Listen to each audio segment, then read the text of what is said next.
බුදු සරණයි. අපි මේ මොහොතේ මේ උත්සාහ කරන්නේ අපි ඉන්නේ සසරේ බව නොදැන අපි සසරේ ඉන්නේ අපි මේ සංසාර චක්‍රයකට අහු වෙලා අපි කරන පින්පව් මත ඒකට අනුව තීරණය වෙමින් උපතක් සිද්ධ වෙමින් ඒ පින්පව් ඵල දෙමින් පවතින ජීවිතයක් අපි මම කියලා හිතාගෙන ඒ ගැන කිසිම අනවබෝධයකින් අපි මේ සසරේ මෙච්චර කල් ජීවත් වුණේ. බුදුහාමුදුරු සරණ යන කෙනෙකුට විතරයි මේක අවබෝධ වෙන්නේ. ඇත්තටම මේ පින ඵල දෙන වෙලාවට අපිට හොඳ දෙයක් ලැබෙනවා. ඒක ගැන හිතනකොටත් ඒ ගැනත් බයක් එනවා. මේක නැති වේදෝ හොරු ගනීදෝ ඊළඟට ඒවට හතුරුකම් කරන පිරිස් හැදෙනවා. ඔබ දෙයක් ගන්න බලන්න. ඔබට ඔබේ පිනට තමයි ඔබ දෙයක් ගන්නෙ. ඔබ පින් කරපු නිසායි ඔබ වාහනයක් හරි දීපලක් හරි ගයක් හරි මොකක් හරි කරගන්නේ. ඒ ඔබේ පිනට. නමුත් බලන්න ඒක අරඹයක් කොපමණ නම් හතුරු බලවේග හැදෙනවද? එතකොට පින කියන එක තුලත් අපිට එච්චර පීඩාවක් එනවා නම් පව ගැන මොන කතාවද? පව් කරාම තනිකර විපාක විතරයි එන්නේ. ඒ විපාක අපිට එන වෙලාවට තව හතුරු බලවේග ඒක දෙගුණ තෙගුණ කරලා අපිට එවනවා. කවුරු හරි අපෙන් පරිගන්න හදනවා නම් එයාට සහයට ඕනතරම් බලවේග එකතු වෙලා මේක විශාල වශයෙන් වැඩි කරගෙන මහා පව් රැස් කරගන්නවා මේ සමාජයේ. මම මේ චුට්ට කිව්වේ අපි ජීවත් වෙන්නේ ඔන්න ඔය වගේ මහා ජරා ජීර්ණ පින්පව් මත මොන පින තිබුණත් කිසිම මිනිස්සෙක් දකින්න නැති සමාජයක. අපිම හොඳයිට පෙස්සන් ගහන්න අපිට හිතුණත් දන්නේ නැහනේ. අපි ගැන හිතුවොත් නේද? අපිටම වෙන කෙනෙක් දැක්කම ඊර්ෂ්‍යා හිතෙනවද දන්නේ නැහනේ. දැන් අපි තුල ගැන හිතමු. අපි බාහිරට යන්නට ඉස්සෙල්ලා මත්තෙන් පොඩ්ඩක් හිතන්න ඔබට කොච්චර හිතනවද?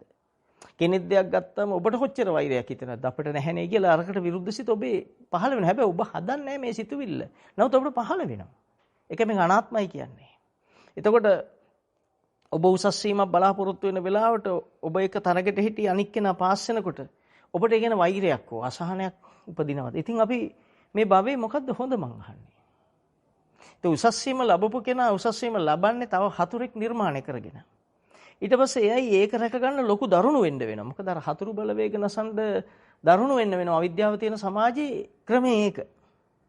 උසස් වුණු කෙනා උසස්කම රැක ගැනීම සඳහා ගොඩක් වැරදි පාප ක්‍රියාවල යෙදෙන්න වෙනවා. මේක තමයි සංසාරේ. මේක තේරුම් ගත්තොත් ගැලවෙන්න තියෙන මාර්ගයත් ඔය අවබෝධෙමයි. අනවබෝධ හිටි කවුරුවක් ගැලවෙන්නේ නැහැ. ඉතින් මේ හොඳින් ඉන්න අපි වයසට යනවා. තප්පරේ ගානේ වයසට යනවා. මරණය කිට්ටු වෙනවා. මරණය කවදාවත් නවත්තන්න පුළුවන් දෙයක් නෙවෙයි. කල් දාලා වෙනස් කරන්න පුළුවන් දෙයක් නෙවෙයි. පින් කරලා වෙනස් කරන්න පුළුවන් දෙයක් නෙවෙයි. මොනම ක්‍රමයක්වත් නැහැ වෙනස් කරන්න. තියෙන්නේ එකම එක දේ තමයි මාර්ග ඥාන උපදවගෙන සංසාරයෙන් ගැලවිලා අජරාමර භාවයටපත් වෙනතුරු සියලු කෙලෙස් සිඳෙනතුරු බුද්ධ මාර්ගය ගමන් කරන එක.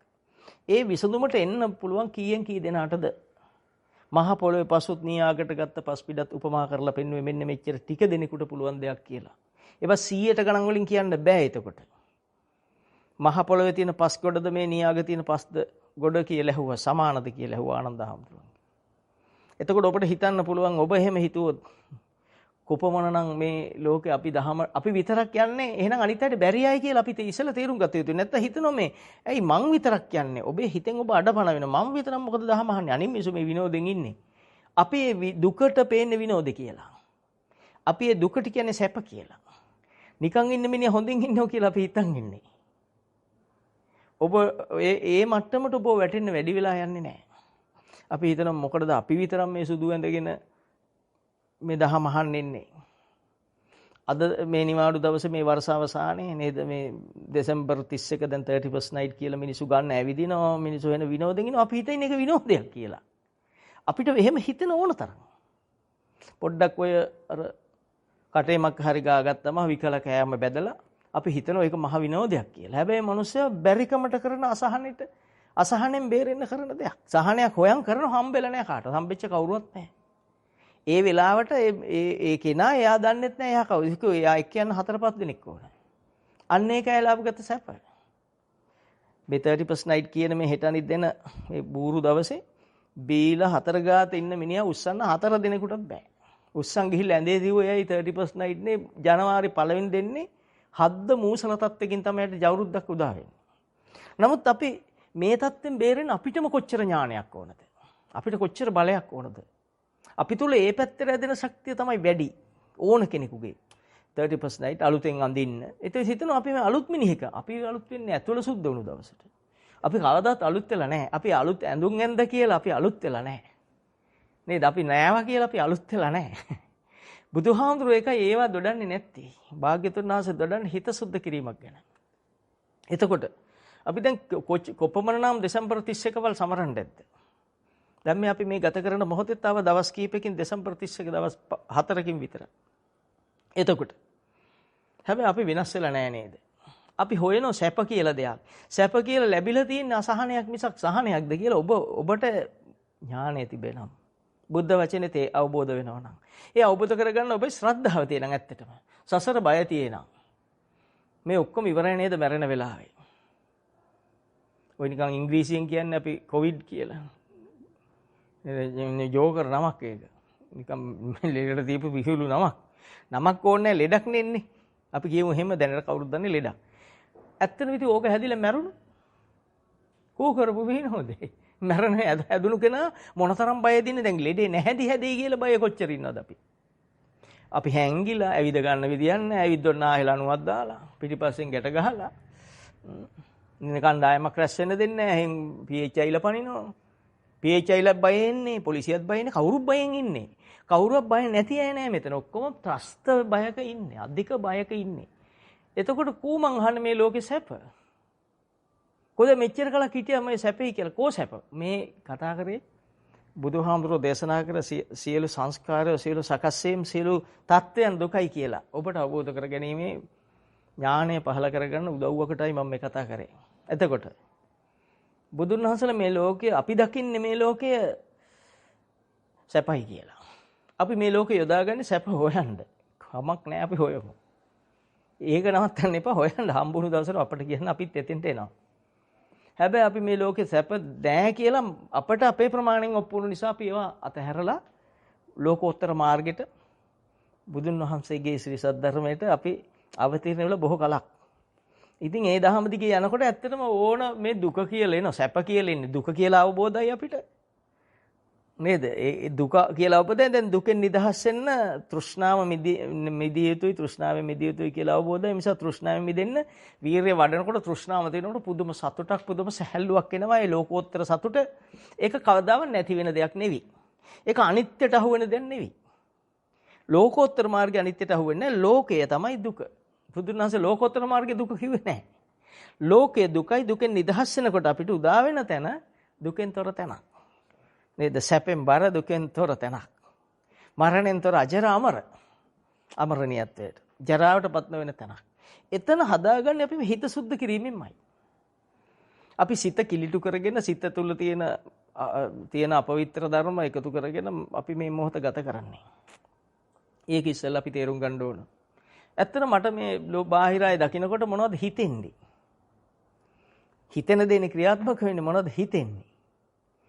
මේ මිනිස්සු දකින්නකොට හිතෙන දේ බලන්න. අපිට කවදාවත් එහෙම හිතෙන දේ බලන්න උත්සාහ කරලා නැහැ.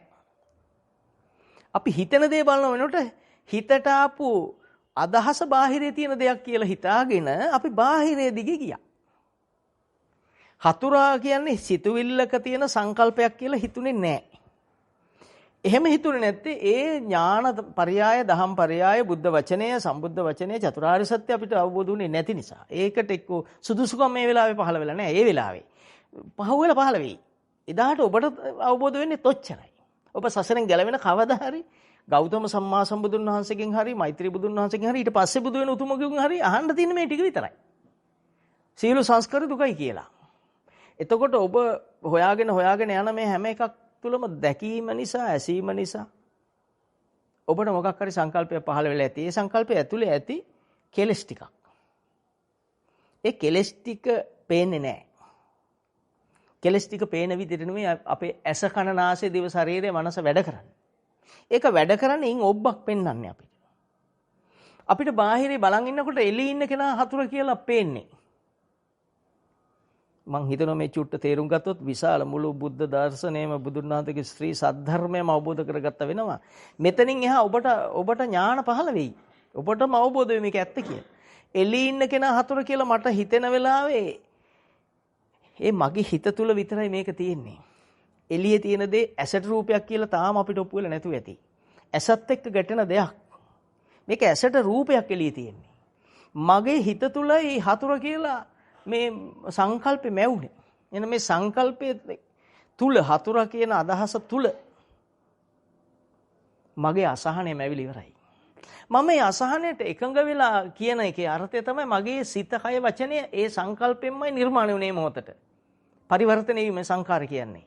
එතකොට සිත කය වචනේ සංකල්පයට අනුව පරිවර්තනය වුණාම ඒ සිතට කයට වචනෙට වෙනේම කරන්න බෑ. වෙනේම දැනෙන්නේ නැහැ. දැනෙන්නේ අරය හතුර කියලා විතරයි. ඔබ අරය හතුර කියද්දී ඔබට ආයතන කියන මේ ඇසහරහා පේන්නේ එළියේ ඉන්න කෙනා හතුර කියලා. ඔබ මේ දෘෂ්ටි මායාවට මේ විකෘතියට මේ ඔබට පාපයට බර වූ ඇස් දෙකෙන් ඔබට පෙනෙන්නේ එළියේ කෙනා හතුර කියලා හිතනකොට ඔබ ඉන්නේ සහනේද අසහනේද කියලා ඔබ බලන්න හැරිලා. ඔබට පොඩ්ඩක් නීතියෙන් තහනන්නේ නැහැ. ඔක කද්දි බොද්දි නාද්දි නටද්දි ඕනේ ඉරියව්වක මේක මෙනෙහි කරන්න පුළුවන්.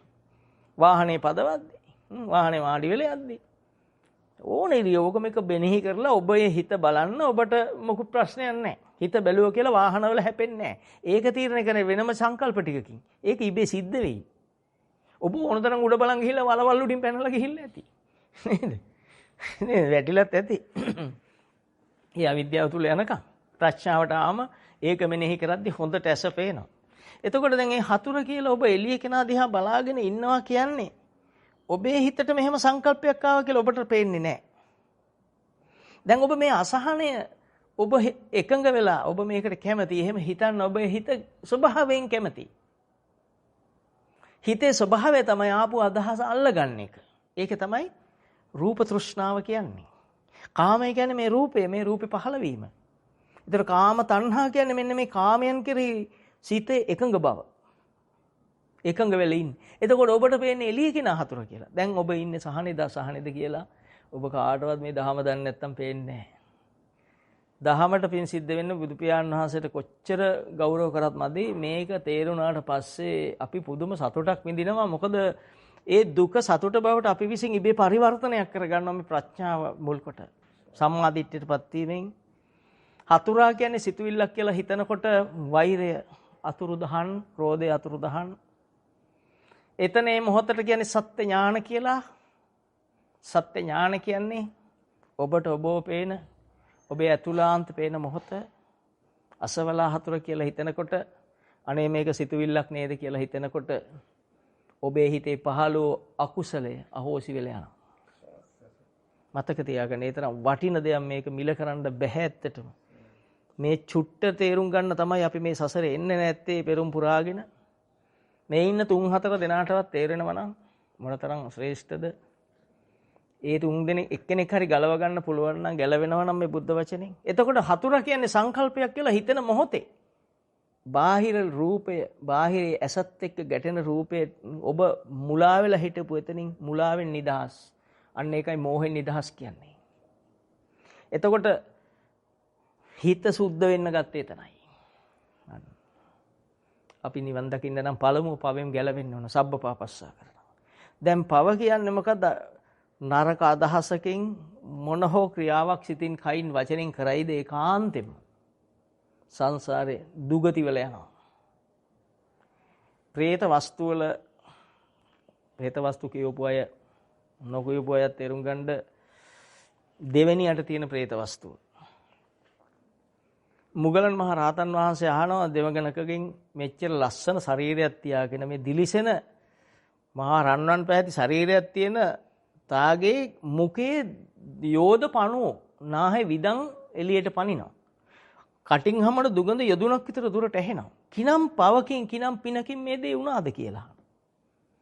ඉතින් ඒ දෙවඟන කියනවා මේ මම මහණෙක් වෙලා හිටියා. බොහොම මේ බ්‍රහ්මචාරී ජීවිතයක් ගත කරා.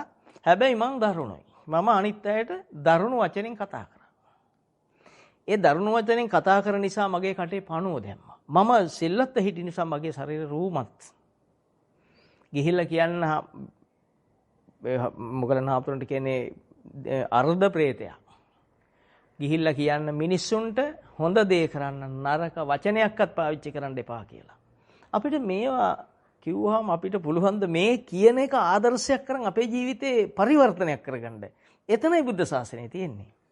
දැන් මේ പ്രേත වස්තුව ගිහුවාම දැන් මේ කොච්චර ඉන්නේ කල්ප ගාණක් ඒ ආත්මෙ ඉන්න ඕන. කටේ පණුව කණ්ඩ බෑ. ආහාරයක් ලබන්නේ නැහැ. එතකොට ඒ പ്രേතයා പ്രേත ලෝකේ ආහාරයෙන් නැතුව මොනතරම් දුකක් විඳිනවද? රූමත් ශරීරයෙන් ලැබුණේ භ්‍රමචාරී ජීවිතයක් ගත කරපු නිසා කියලා ඒ දේවන പ്രേත වස්තුවේ පැහැදිලිව තියෙනවා. එතකොට දැන් අපි එළිය කෙනා හතුර කියලා හිතා ගන්නකො එළිය කෙනා പ്രേතයා කියේ. එළිය කෙනාට අපි හතුර කියලා බනිනකොට අපෙන් පිට වෙන්නේ ප්‍රිය වචනද අප්‍රිය වචනද? දහන් ඉන්න ප්‍රියද අපිට? අපි හිතමු අපිට ඕක තේරෙන්නේ නැහැ අපි නිකන් අපි ලැබපු ක්‍රමයේ හැටියට මේක තේරෙන්නේ නැහැ කියලා. වෙන කෙනෙක් එහෙම වෙන කෙනෙකුට බනිනකොට ඔබ කැමතිද? ඕන්න දැන් අහු වෙනවා වචනේ. තව කෙනෙකුට තව කෙනෙක් බනිනවා ওই විදියට වසලයා කියලා. කොහොම නෙවෙයි තියෙන වචන ඕන එක ආදේශ කරගන්න මම දැනට මේ සමාජයට ගැලපෙන වචනයක් කියන්නේ. වසලයා කියලා බනිනවා. ඔබ කැමතිද තව කෙනෙකුට බනිනවට? ඔබ අකමැතියි. හැබැයි ඔබ බනින වෙලාවට අම්මේ ඒකනම් හරියට හරි. ඒ වෙලාවට ඔබේ තත්ත්වයක් තියනවද? අධ්‍යාපනයක් තියේද? මම මේ හැවට සමාවෙන්න මේක නැතුව දහම කියන්න බෑ. දහම කියන්නේ පුජ්‍යලයේ රසාවල් හොයලා කතා කරන එකක් නෙවෙයි. ජීවිතේ සසරෙන් ගැලවීම සඳහා කියන එකක්. ඒ නිසා මේක රාජ්‍ය නායකයෙක් වෙන්න පුළුවන්. එයා කවුද? ක්‍රියාවෙන් වසලයා. වචනෙන් කරන ක්‍රියාවෙන් වචනෙන් කරන අකුසල වලට කියන වසල භාවය කියලා. එතකොට ඔහු අතින් පයින් පහර දෙන්න ගියොත් ඔහු ක්‍රියාවෙන් වසලයා. හිතෙන් හිතුවත් ඒ හිතෙන් වසලයා. මෙත් වසල භාවය, මනෝ භාවය, නේද? වචී භාවය, කාය සංකාර භාවයට ගෙනියන්න පුළුවන්. දැන් බලන්න අපි අනුන් කරනවට අකමැති. හැබැයි අපි කරනවට අපි කිසිම අකමැත්තක්. අන්න ඒකයි තේරුම් ගන්න ඕන. අපිට පුළුවන්ද මෙන්න මේ පාපෙන් ගැලවෙන්න? මේ කරන එක පවක් සංසාරේ ඔබ නිවන් දකින්නතුරු ඔබ පසුපස එළවන ඔබේ ජීවිතේ මේකෙන් නිර්මාණය වෙන බව මතක තියාගන්න. පවෙන් හෝ පිනෙන් තමයි භවය නිර්මාණය වෙන්නේ. සිත සුද්ධ කිරීමෙන් නිවනට යන බව. මේ ජරා මරණ දුක සතර මහා ධාතු වලින් ඔබ මිදිලා. ඒ කියන්නේ මේ වගේ කුණු වෙන කයක්. මේ වගේ පස්සේ බැරි වෙලා ඇවිද ගන්න බැරි වෙන කයක් ඔබට ලැබෙන්නේ නැහැ. මේ සතර මහා ධාතුන් නැති වෙන ඔබට. ඒ සිත සුද්ධ කරගෙන යනකොට ධාතු පරිනිර්වාණය ධාතුන්ගෙන් ඔබ මිදීමක් වෙනවා. සතර මහා ධාතුන් නැති වෙනවා, අන්තරස් දහන වෙනවා. ඔබ මේ කයේ ඉන්නේ පිරිනුවම් පානකම් විතරයි තත්ත්වයට එනවා. අන්නේ තත්ත්වයට එන්න නම් ඔබට බුදුන් වහන්සේ දුන්නේ පව් කරන්න එපා කියලා. පව් කරන තැන් තුනක් තියෙනවා. සිත, කය, වචනේ. අපි කවුරුත් සිතෙන් පව් කරනවා. වේලාවට ඒලක මැරුණොත් ඉවරයි. එහෙනම් භයානකම දේ සිත නිසායි සිත සුද්ධ කරන්න කිව්වේ. සිත සුද්ධ වුණාම වචන නැහැ කතා කරන්න. කාය කර්ම ක්‍රියාත්මක වෙන්නේ නැති නිසායි ආර්ය අෂ්ටාංගික මාර්ගයේ සම්මා වාචාවල වචනෙන් වෙන අකුසල නැති බව පෙන්වන්නේ. මේ මුසාවාදා වේරමණී, පිසුනා වාචා, පරුසා වාචා, සම්ප්‍රප්පලාපා වේරමණී අයං උච්චති සම්මා වාචා. ඒතර සම්මා වාචා සකස් වෙන්නේ සම්මා දිට්ඨිය නිසා. සම්මා දිට්ඨිය කියන්නේ කොහොමද? සංස්කාර ධර්මයේ දුකයි දකින්න එක. සංස්කාර ධර්මයේ දුකට හේතුව තණ්හාවම බව. රූපෙම තණ්හාව. ඔබ රූපේ පහන රූපෙටම ඇලෙනවා. ඒ කියන්නේ හතුර කියලා හිතට රූපයක් ආව රූපෙටම ඇලුනා. රූප තණ්හා. ඒ රූපෙමයි කාම වස්තුව. කාම කියන්නේ ඔබ ක්‍රියාත්මක කරන වස්තු රූප වෙන්නේ රූපය. එතකොට රූපෙට ඇලුනා රූප වේදනා සංඥා සංකාර විඥාන මේ චුට්ට තේරෙනවා කියන්නේ කමක් නැහැ. උපාදාන ස්කන්ධය තේරුම් ගන්න ගොඩක් ඇත්තටම මහ දැනීමක් ඕන. අපි ඒත් නැතුව තමයි සිතුවිල්ල. එතකොට අපි නරක වචනේ කියන අරකින් උපදපු වචනේ. අපිට හිතනොද හයියෙන් කතා කරන්නනේ බැරි. තමා උසස් කෙනෙක් ඒ නිසා පොඩක් කතා කරන්න අමාරුයි මේ රට පාලනය කරන කෙනෙක්. ඉතින් කතා කරන්න බැහැනේ හැම කෙනාටම ඉතින් හිතෙන් කතා කරනවා තනියෙන්. මලොත් ඒ හිතේ තියෙන ටික තමයි යාගේ ඊළඟ භවාංගය වෙන්නේ. මේ භවයේ ඊළඟ අංගය වෙන්නේ. චුති ප්‍රතිසන්දිය වෙන්නේ චුත වෙන වෙලාව මේක වුණොත් මරණ වෙලාව මේක වුණොත් මේක තමයි ඊළඟ ප්‍රතිසන්දියට උදව් වෙන ධර්මතාව වෙන්නේ. මේ මොහොතේ අසුරු කරන සිතුවිල්ල තියෙන කෙලෙස් ගති ටික. එතකොට දැන් පුජ්‍යලයා උපතින් නෙවි වසලෙක් වෙන්නේ. නජජ්ජා වසලෝ හොති. කම්මනා වසලෝ හොති. දැන් ඉතින් අපිට බේරෙන්න පුළුවන් නේද දෙයනේ. මේ තරම් ලස්සන දහමක්. දැන් ඔබ ඇත්තට දැන් මෙතන තියෙන්න ඕන මම අවංක කියන වචනේ ගත්තත් වැරදි. ශ්‍රද්ධාවයි වීරියයි.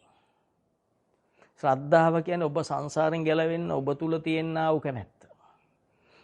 සසරෙන් ගැලවෙන්න කැමැත්ත තියෙනකොට ඔබ මේ සසරෙන් ගැලවෙන්න බෑ බුදුහාමුදුරු සරණ නොගිහිල්ලා.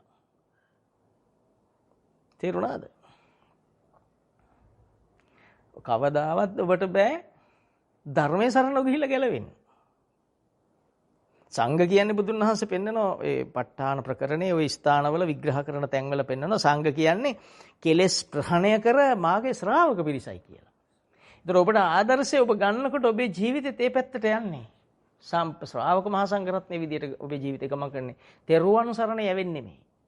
ඔබ හිතුවොත් මට අසවලා මගේ හතුරා එහෙම නැත්නම් මං විසින් ඔහුට පහර දෙය යුතුයි කියලා හිතුණා. මොකද්ද දැන් ඔබ නරක කරන්න බීජයක් ආවේ මේ. ඔබේ ජීවිතේ පාපයට නැඹුරු කරන්න බීජ නියාමය කියන්නේ මෙතෙන්ට මේ බීජ ටිකක් ආවේ. මේක දැන් පැලවෙන්න හදන්නේ.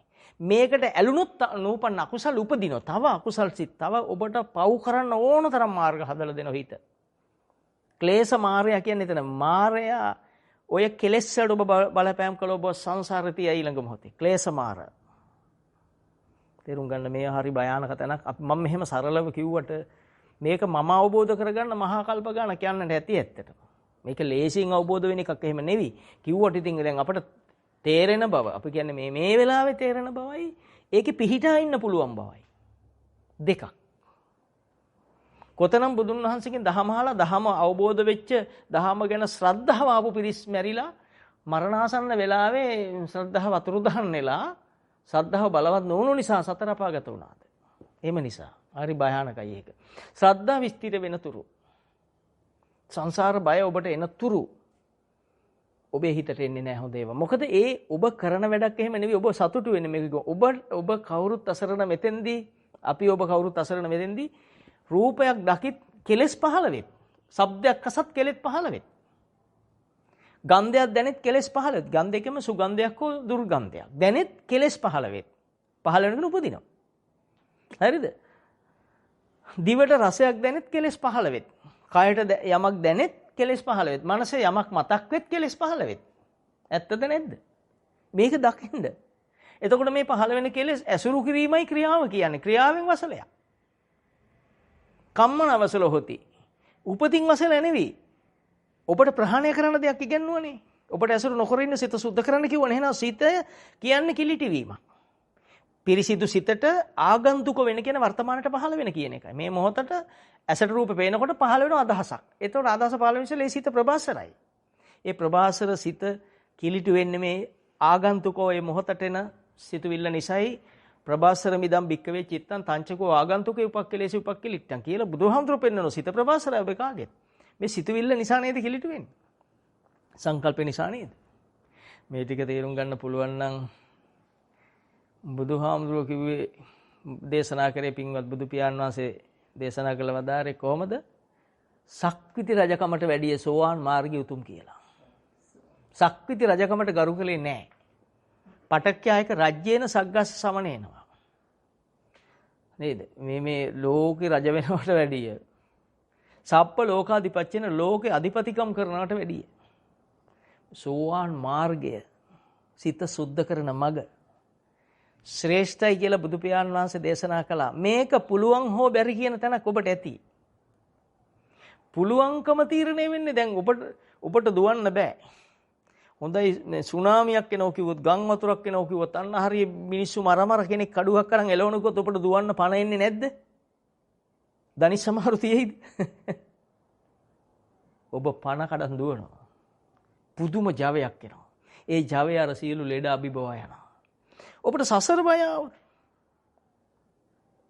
දැන් අපි මැරිලා යන්නේ ප්‍රේත ලෝකෙට. බුදුහාමේ ප්‍රේතයෝ කන දේවල් කන්න නැහැ. කල්ප ගණන් කන්නේ නැහැ. මේව අපිට විනාඩි 5ක් වතුර නැතුව ඉන්න කොහෙන් හරි හොයලා බලනවා. අපිට මඩ වතුර හරි බොන්න තියෙනවා. ප්‍රේතයන මොකක් පේන්නේ නැහනේ. ඇස් වලට වතුර පේන්නේ නැහැ. ඇස් වෙනස් වෙලා මිලක්ක තිස්සට ඇස් වලට වතුර නෙපිනුනා වගේ ඇස වෙනස් වෙනවා. ඒක තියෙන වතුර ඒක බොන්න ප්‍රිය නැහැ. එයාට පේන්නේ ඒක ලේසර් වගේ බොන්න බෑ. මොනතරම් විපාක තියෙන ඇස් තියනවද නේද? අපිටත් ඇතිනේ අකමැති පළතුරු. ඒකටම අනික් කෙනා හරි කැමති කනවා. මට අකමැති. උපමා ගන්න නෑ මං. ගත්තොත් ඇත්තට මෙහිම කෙනෙක් හිටියොත් මං එක තරවෙයි. සමහර පළතුරු කන්න සමහරු ආසවෙත් සමහරු නාස්වසාදුවත්. පෙර කළ කුසල් මත සිද්ධ වෙන දෙයක්. අනුන්ට නොදී හොරාට ආස කරලා කහපු නිසා මේ ආත්මේ කන්න බෑ. මේක කල්ප ගානකට එහා වෙච්ච එකක් වෙන්න පුළුවන්. මේ ආත්මේ විපාක සිතක්. ඒ සුවඳ නිසා අපි පෙර ආත්මවල ආස කළා හොරාට කාලා තියෙනවා. හොරාට කාපු එකේ මේ ආත්මේ විපාකේ මොකද්ද? ඒ සුවඳ එනකොට නාහෙව හඳුවනවා. කිව්වට සමා වෙන්න මේක තමයි බුද්ධ දේශනාව. ඔබට යම් දවසක වැටහුණොත් ඔබට මේක නුවණැසින් පේන දෙයක්. තව කෙනෙක් කන්නේ. සමහරුන්ට සමහර පළතුරු සුවඳ නෙවෙයි ගඳයි.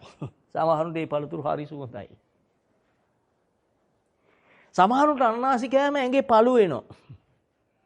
කිව්වම හරිනේ. අපි ඒක නෙවෙයි ඇලර්ජික්. ඇලර්ජික් නෙවෙයි පෙර කර්මවල හැටි.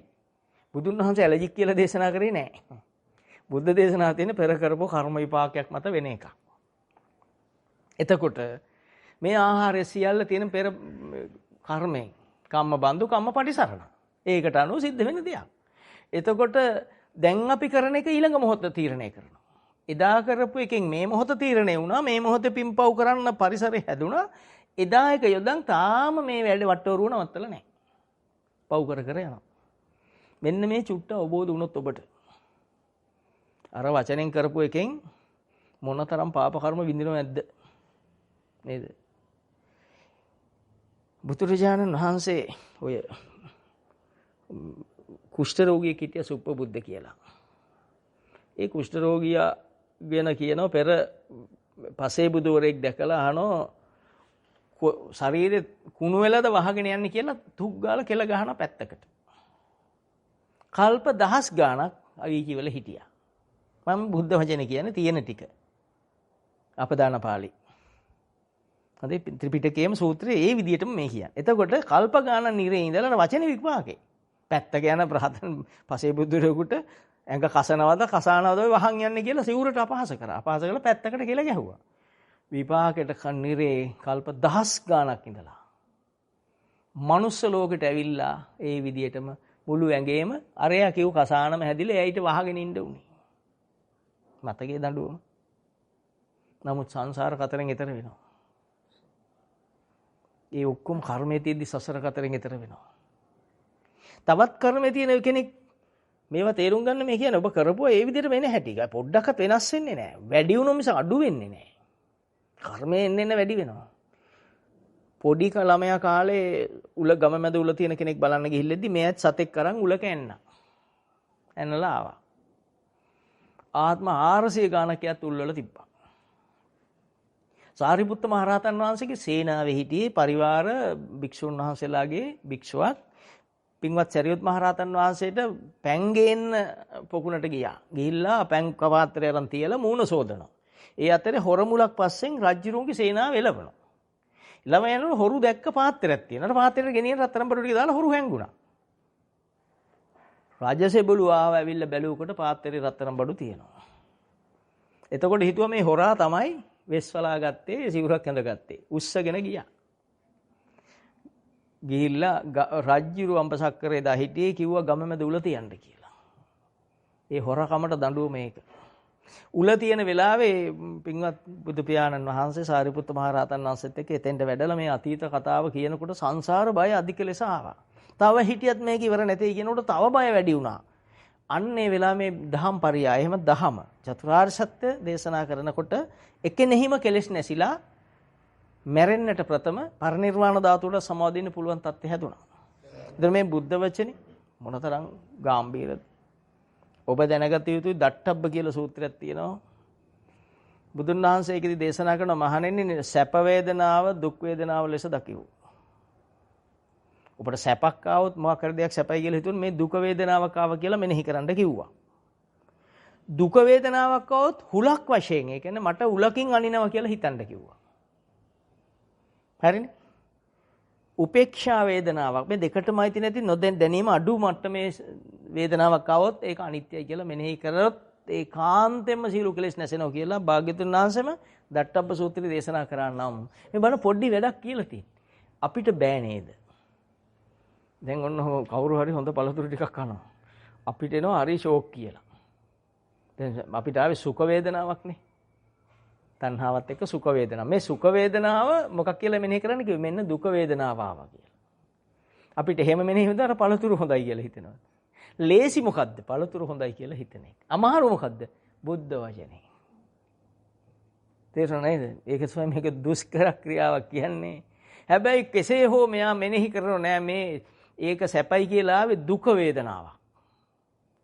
කොච්චරද ඒ වචනෙන් පහළ වෙනකම්ම එහෙම මෙනෙහි කරනවා. අපි කරන්නේ එකක් කියලා එකකින් බලන්න හැම එකම කෙලෙස් ලක්ෂ ගණන් ඇසුරු කරන මේ බුද්ධ වචන තනි එකකින් කියලා ගැලවෙන්න හදන්නේ. නෑ පහළ වෙන තුරු මෙහින් ගැලවෙන තුරු මේ ක්‍රියාව සංසිඳෙන තුරු මෙනෙහි කරනවා. ආයි හිතනවා අනේ හැවම විටමින් CD එනවා. CD BD එනවා කියලා හිතනවා. හිතන වෙලාවට හිතනවා නෑ මේක දුක වේදනාවක්. මේක සුඛ වේදනාව දුක වේදනාවක්මයි. මේ දුකක්මයි පහළ වුනේ. ඒ ඊළඟට හිතනවා නෑ මේ පාට නිසා කහ පාට එකම මගෙත් හැම කහ පාට වෙනවා. මේ විවිධ විදියට කෙලෙස් මායя නම වෙනස් වෙමින් හැඩය වෙනස් වෙමින් ඔබ තුල ජනිත වෙනවා පහළ වෙනවා. එතකොටත් හිතනවා මේක දුක වේදනාවක්. මේක සංඥාවක්. මේක සංකාරයක්. මේ විඥානික පහළ මේ පංච උපාදානස්කන්ධක පහළ මේ දුකේ පහළවීමක් කියලා ඔබ මෙනෙහි කරනවා. එහෙම හිතද්දිත් නැවත එන්න පුළුවන්. තේරුණායි? එලවද්දිත් එනා ඉන්නෝනේ ගෙදරින්. ඒනෝ මෙහෙම හිතනවා කමක් නැහැ මේක කෑවනම් ආමාශේ තියෙන ගල් එහෙම සුද්ධ වෙලා යනවා. ඒත් හිතන්නේ මේ තෘෂ්ණාවම මේ පංච උපාදානස්කන්ධයක් පහළ වුණා මේ තණ්හාව පහළ වුණා රූප තණ්හාව පහළ වුණා කියලා මෙනෙහි කරනවා. ඇත්තට කවදාවත් අපි හිතන්නේ පළතුරු නම් කන්න හම්බෙන්නේ නැහැ මෙනෙහි කරොත්. අපි හිතන එක. බාහිර රූපයක් ගැන නෙවෙයි මේ කියන්නේ ආධ්‍යාත්මික හිත තුල හටගත්ත සංකල්ප ගැන මේ කියන්නේ එළිය පළතුරු හොඳ නම් කන්න. හැබැයි මෙහෙම මෙනෙහි කරලා. ආහාර ගත්තට ප්‍රශ්න නැහැ නේ කය පවත්තන්න නේ. දැන් මේකෙන් වෙන්නේ ඇත්තටම ඉතින් අපි විටමින් අරන්නේ මේ ලෙඩ වෙන්නේ. විටමින් 5 25 විටමින් 25ක් විතර කාලේ මේ ලෙඩ වෙන්නේ අපි. ලෙඩ නොවන කෙනෙක් නේ හොයන්න නැත්තේ පැදුරු වරන් යන්නේ බෙහෙත් ගන්න. දෙකට ගිහිල්ලා ඉන්නේ පොලිමේ. එයා අරගෙන CR පොතක්. දැන් පොඩි පොත් අස්සම් කරන කාලේ ඉවරයි. දැන් ගෙනියන්න කියන්නේ CR පොත් 8ක 6ක විතර පොතක්. ගෙනියලා ඉතින් ලියලා දන්න ලෙඩා අර ડોක්ටර්ට ඥාති. ඒ තරම් නෑ පරපුරක් වගේ. එනකොට කියාගෙන එන්නේ ડોක්ටර්ට. ඇයි පොත උස්සන් එන්නේ. තේරුණාද? මං කියන්නේ මෙච්චර විටමින් තියෙන ලෝකේ. ඔබට මේක හිතනවා නම් දැන් විටමින් නොකන කෙනෙක් කවුද? කවුරුත් කන්නේ හොඳම පළතුරු. බෙහෙත් නොගහපුවා. විකුණන්නේ බෙහෙත් ගහලා නැහැ කියලා. අධික මේ ටීවී එකක දැන්වීමක් ගියත් යන්නේ මේ පළතුරු කෑවම මෙච්චර ලෙඩ හොඳ වෙනවා. එහෙනම් අද ස්පිරිතාල වැහිලා. ඔය කියන විටමින් තිබ්බනම් ඔය කියන ඖෂධ ගුණය තිබුණා නම් ස්පිරිතාල තියෙන්න පුළුවන්ද? බෑ. ෆාමසි තියෙන්න පුළුවන්ද? අපිට පොඩ්ඩක් ඒ පැත්ත හිතෙනවද? අපි නොහිතෙන තරම් පල්ලෙහාක දාලා වැටිලා ඉන්නේ. මම කියන්නේ ඔබ තේරුම් ගන්න ආහාරය හොඳ නම් ගන්න, පළතුරු හොඳ නම් කන්න. මොකටද? කුසගිනි විතරයි නිවෙන්නේ. ඉන් එහා දෙයක් වෙනවද අපි දැකලා? දැන් බුදුහාමුදුරුවෝ දේශනා කරේ නෑ. මම බුදුහාමුදුරුවෝ දේශනා කරපුවෙන් එහා මම කවුරුවක් කියන ඒවා පිළිගන්නේ. පිළිගත්තොත් මට නිවන වැහෙනවා. තේරෙන කියන එක කවුරුවත් නිවනට අදාළ දෙයක් කතා කරන්නේ නැත්නම් මම මේ කතා කරන්නේ නිවනට අදාළ දේවල්. ඒ නිසා ඔබට ගස් ලැබු ගන්න හොඳ නම් ඒක ශරීරයට ආහාරයක් කියලා ගන්න. ගුණසකුණද කියලා බලන්න කෑවට පස්සේනේ නේද? ගුණයි කියන තැන තියෙන්නේ කාම තෘෂ්ණාව විතරයි. රසයි කියන තැන තියෙන්නේ කාම තෘෂ්ණාව, කාම තෘෂ්ණාව විතරයි. කාමච්ඡන්දය. නේද? කැමැත්ත. තේරුණාද? ශරීර වර්ණය සපවත් වෙනවා කියන තැන තියෙන්නේ කාම තෘෂ්ණාව විතරයි. ඒව ලැබුණොත් අපි ලෙඩෙක් නම් නේ ඇඟේ බිබුල් ඇවිල්ලා කළු වෙනවා නම් සුදු ඇඟේ මේ බිබුල් එනවා නම් මූණේ එනවා නම් වෙහෙර විහාර වගේ දයාගැබ් වගේ එනවා නම් නේද? අපි කාපු විටමින් එකෙන් ඇති ඒකට දාලා තියෙන තරුණ ක්‍රියාකාරීත්වය කියලා. ඒ දාලත් අර රෝගයට නමක් තියලා තියෙනවා. එතකොට ප්‍රශ්නේ ඉවරයිනේ. අපි රවට්ටන්න පුළුවන් නෙමේ. අපි තාම රැවටි යනවා. ඒ නිසා ඔබ හිතන කමක් නැහැ. මේ අර පළතුර සුවඳයි කියන තැන ආවෙත් මොකද? සුඛ වේදනාවක් නෑ. මේ දුක වේදනාවක්. හිතලා ඔබ ඊට පස්සේ හිතන කමක් නැහැ. කුසට ආහාරයක් පිණිස ගන්නවා. මේකෙන් වැඩෙන්නේ මේ මට ඕනේව නෙමෙයි. කුණුප කොටස් 32. එහෙම මෙනෙහි කරනවා නම් ඔබ මේ ආහාර ගත්තට ප්‍රශ්නයක් නෑ. මොන විදියෙන් ගත්තත් අහු වෙනවා සතර ආහාරයෙන් අනිත් පැත්තට. අපි කාපු එකකින්වත් හැදුනද ගජමුතු ඇද්දල මේන් කෑල්ලක් ගිහලා ඉඩමක ඉඩමම ඉවරයිනේ. අපිම හොඳයි කියපු කාපු ඇට කෑල්ලක් ඉඩමක දැම්මොත් ඉඩමත් ඉවරයි මුළු පරම්පරාවම ඉවරයි. එතකොට අපි දැන්වත් තේරුම් ගත්තොත් බුදුහාමුදුරුවෝ දේශනා කර ධාම තුල ඉඳගෙන අපි මේ ලෝකේ තියෙන ඒවා අතහැරලම මේක ලෝකේ තියෙන අතහරින්න අපේ බුදුදහමට එන්න. ඒවෙන් භාගයක් අල්ලම මේවා භාගයන්ගේ භාග කතා සාසනේ නැහැ. එහෙම කෑවත් විටමින් තියෙනන් එනවනේ. නේනවද? එනවනේ ආපු මූණක්වත් නැහැ. මන් දන්නේ මගේවත් විටමින් මූණක් නැහැ. හැම තිස්සේම ඔහෙ හේ බාලා බිම බලාගෙන කල්පනා ලෝකෙක ABCD තියලු නටලා පෙන්නන රූපවාහිනී මාධ්‍යයේ මේ විටමින් බීලා පෙන්නනවා. ඔබ ජවයක් ලැබෙනවලු ඔෆිස් එකට යද්දි බීලා පෙන්නනවා, කාලා පෙන්නනවා. නැති නාඩගමක් නැහැ. හැබැයි ඔය කියන කවුරුවත් ඔතන නැහැ. අපි ඔක්කොම රැවටිලා ඉන්නේ. මේ මායා බුදුන් වහන්සේ කිව්වේ මයූපමංච විඥානේ මායාවක් කියලා. අපි අද තේරුම් ගත්තොත් එහෙනම් දට්ඨබ්බ සූත්‍රය මම තාම කියන්නේ රස වේදනාවකම සුඛ වේදනාවකම දුක වේදනාවක් ලෙස මෙනෙහි කරන්න ඔබට පුළුවන්කම ලැබිය යුතුයි අදින් පස්සේ. ඔබ ඊට එහෙම හිතලා එහෙම මෙනෙහි කරන ගම හිතන කමන්නේ මගේ බඩගින්නට මේක කන. ඒ කෑවට පස්සේ හැදෙන්නේ මොනවද? කුණුප කොටස් 32ක්. ඔබ පවා අකමැති දකින්න. ඇට හම්මස්නහර ලේසින් හිලෙන් කියන්නේ නැහැ කිව්වත් අප්පිරි. ගොඩක් ඒවා කියන්නේ නොකියන ඒවා ටිකක් මං කියන්නෙම නැහැ. නේද? දැන් අපි මෙහෙම හැම ඇතුලේ ලේ තියෙනවට කැමති හීරුණොත්. කටේ කියලා තිබුණාට ප්‍රශ්නයක් නැහැ. ඔක පිඟානට වැටුණොත් බත් කන්න. ශිකේ ටික අපේ ඇඟේ තියෙනවා අපිට කී හවදාවත් හිතෙන්නේ නැහැ නේද? නාහේ තියෙනවා ගල උඩටත් අදින. උඩට ඇදලා ගත්තා. ඒක එළියට දාන්නේ නැහැ. එළියට දාන්නත් කම්මැලි. ඒක තියාගන්නවා. වැරදිලා හුරුස් ගන්නකොට පොඩ්ඩක් කටව පිඟානට. මේ මොනවා කාලද හැදුනේ? ඔය කියන විටමින් වර්ග A B C D Z වලට යනකම් කාලා තමයි හැදෙන්නේ. ඔය කියන ගුණ ආහාර කාලා තමයි හැදුනේ. නිදිමතේ ඉවරයක් නැහැ. කාපු ප්‍රමාණය හිතන්න මේ විටමින් වලින් අපිට දීපු පෝෂක පදාර්ථ වල ශක්තිය හිතන්න අපි නිදිමතේ ටිකක් කරලා තියෙනවා.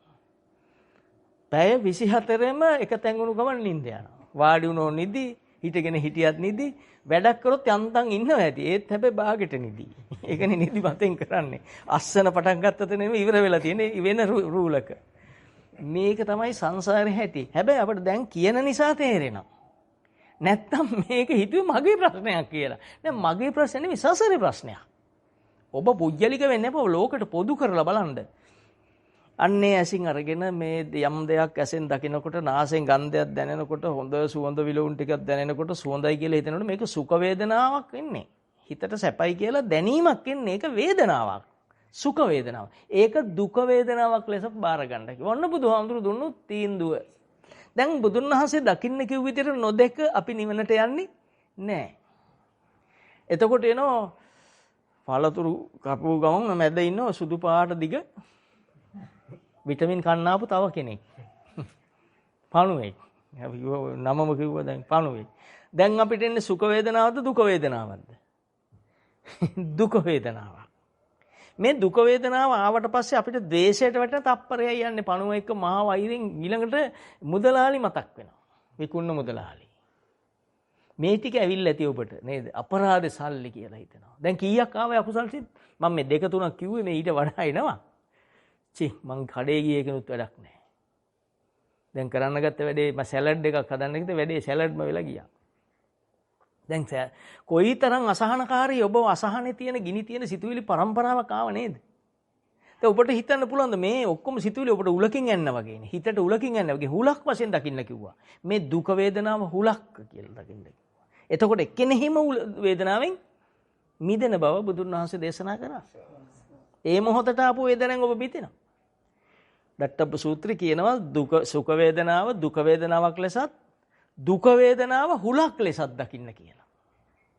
අපි පුරුදු වෙමු. දැන් මේ පුරුදු ඇති කරගන්නනේ උගන්වන්නේ නේද? අපි හැම එකම ඉපදුනාට පස්සේ උගන්වපුව පුරුදු කරන්නේ මේ ජීවත් වෙන්නේ. මං ඉපදුනාම මට ඉගෙනනවා සිංහල. ඉතින් මං සිංහලෙක් වුණා. මට දෙමළ ඉගෙනුවා මං දෙමළා.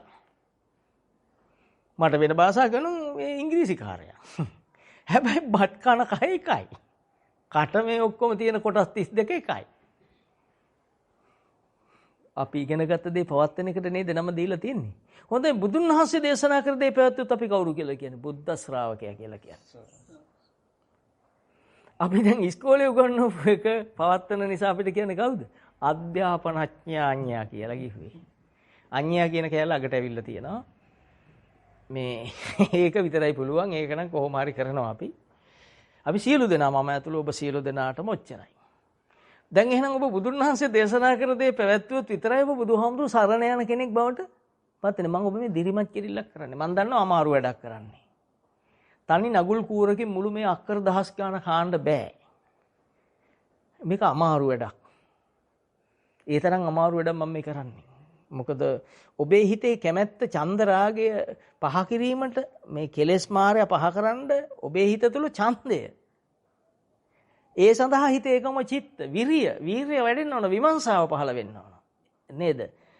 කෙලෙස් ඇසුරු වෙනවද කෙලෙසුන්ගේ මිදෙනවද කියලා දැක්ම විමර්ශනය පහළ වෙන්නම සතර ඉද්ධිපාද වැඩෙන්නම ඕන. නැතුව නිවන් දකින්නේ නැහැ. ඒකාන්තයි. ඔබේ හිතට මෙහෙනම් සුඛ වේදනාවක් ආකලයක දුක වේදනාවක් කියලා බලන්න පුළුවන්කාරකම වැඩෙන්න ඕන. දුක වේදනාවකම මට මගේ හිතට හුලකින් අනිනවා වගේ මට හුලක් පහළ වුණා. දඬුවමක් පහළ වුණා කියලා මෙනෙහි කරන්න ශක්තිය ලැබෙන්න ඕන. පුළුවන්කම ලැබෙන්න ඕන. ඔබට දැන් මේ දේ දැක්කට ඒ පළතුරු දැක්කට ඒ ශබ්දය ඇහුණට ඒ නාසයට ගන්ධය දැනුණට ඔබ එච්චර වෙනසක් උනේ නැහැ. ඒකටම මැදිහත් වේදනාවක් උපේක්ෂා වේදනාවක්. ඒකට කොහොම ඉබාරගන්නේ බුදුන් වහන්සේ? ඒක අනිත්‍යයි කියලා මෙනෙහි කරන්න කිව්වා. ඒ වේදනාව අනිත්‍ය දෙයක් කියලා. ඇත්තටම අනිත්‍යද නැද්ද? අනිත්‍යයි. එහෙනම් මේ ඔක්කොම එකතු කරාම මේ ත්‍රිලක්ෂණේ අනිත්‍ය දුක්ඛ අනාත්ම එකතු කරාම මේකට කියනවා සත්‍ය ඥාන. මේක ඥාන දර්ශනයක්. බුදුන් වහන්සේ විසින් තමන් විසින් ස්වයං ඥාණයෙන් අවබෝධ කරගත් නිසා සම්මා සම්බුද්ධ කියනවා. ඉතින් අපි සම්මා සම්බුදු පියාණන් වහන්සේ සරණ යනවා කියන්නේ උන්වහන්සේ පෙන්වා දුන් මාර්ගය අපේ ජීවිත වෙන මාර්ගයේ වශයෙන් භාවිතා කරන මාර්ගයේ වශයෙන් අපි පිළිගන්න දවසට ශ්‍රද්ධාව කියන්නේ එතෙන්ට. අපි ඒක පිළිගන්න පුළුවන් වෙන දවසට ශ්‍රද්ධාව කියනවා. ශ්‍රද්ධාවත් සමග වැඩෙනවා අපේ හිත තුළ මේ සසර බයත් එක්ක විරිය. දහමට වැඩි නැඹුරුවක් එන්නේ සංසාර බය ආවම. ඒකත් එක්ක ඔබේ දහමට එකඟ බව පිටට නොයන සිතේ එකඟ බව සතිය වැඩ කරනවා. ශ්‍රද්ධා විරිය සති. හිත කොහෙවත් දුවන්නේ නැහැ. හිත තුලම නැවතිලා හිත තුලම හිත පේන ශක්තිය වැඩෙනවා.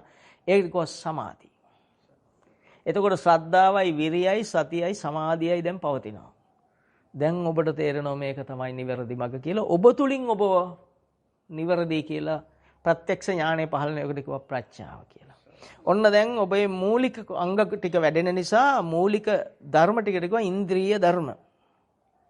ඉන්ද්‍ර කියන්නේ මූලික වෙන ඒ නිසා මූලික ධර්ම ටික පහළ වුණා. ශ්‍රද්ධා, විරිය, සති, සමාධි, ප්‍රඥා.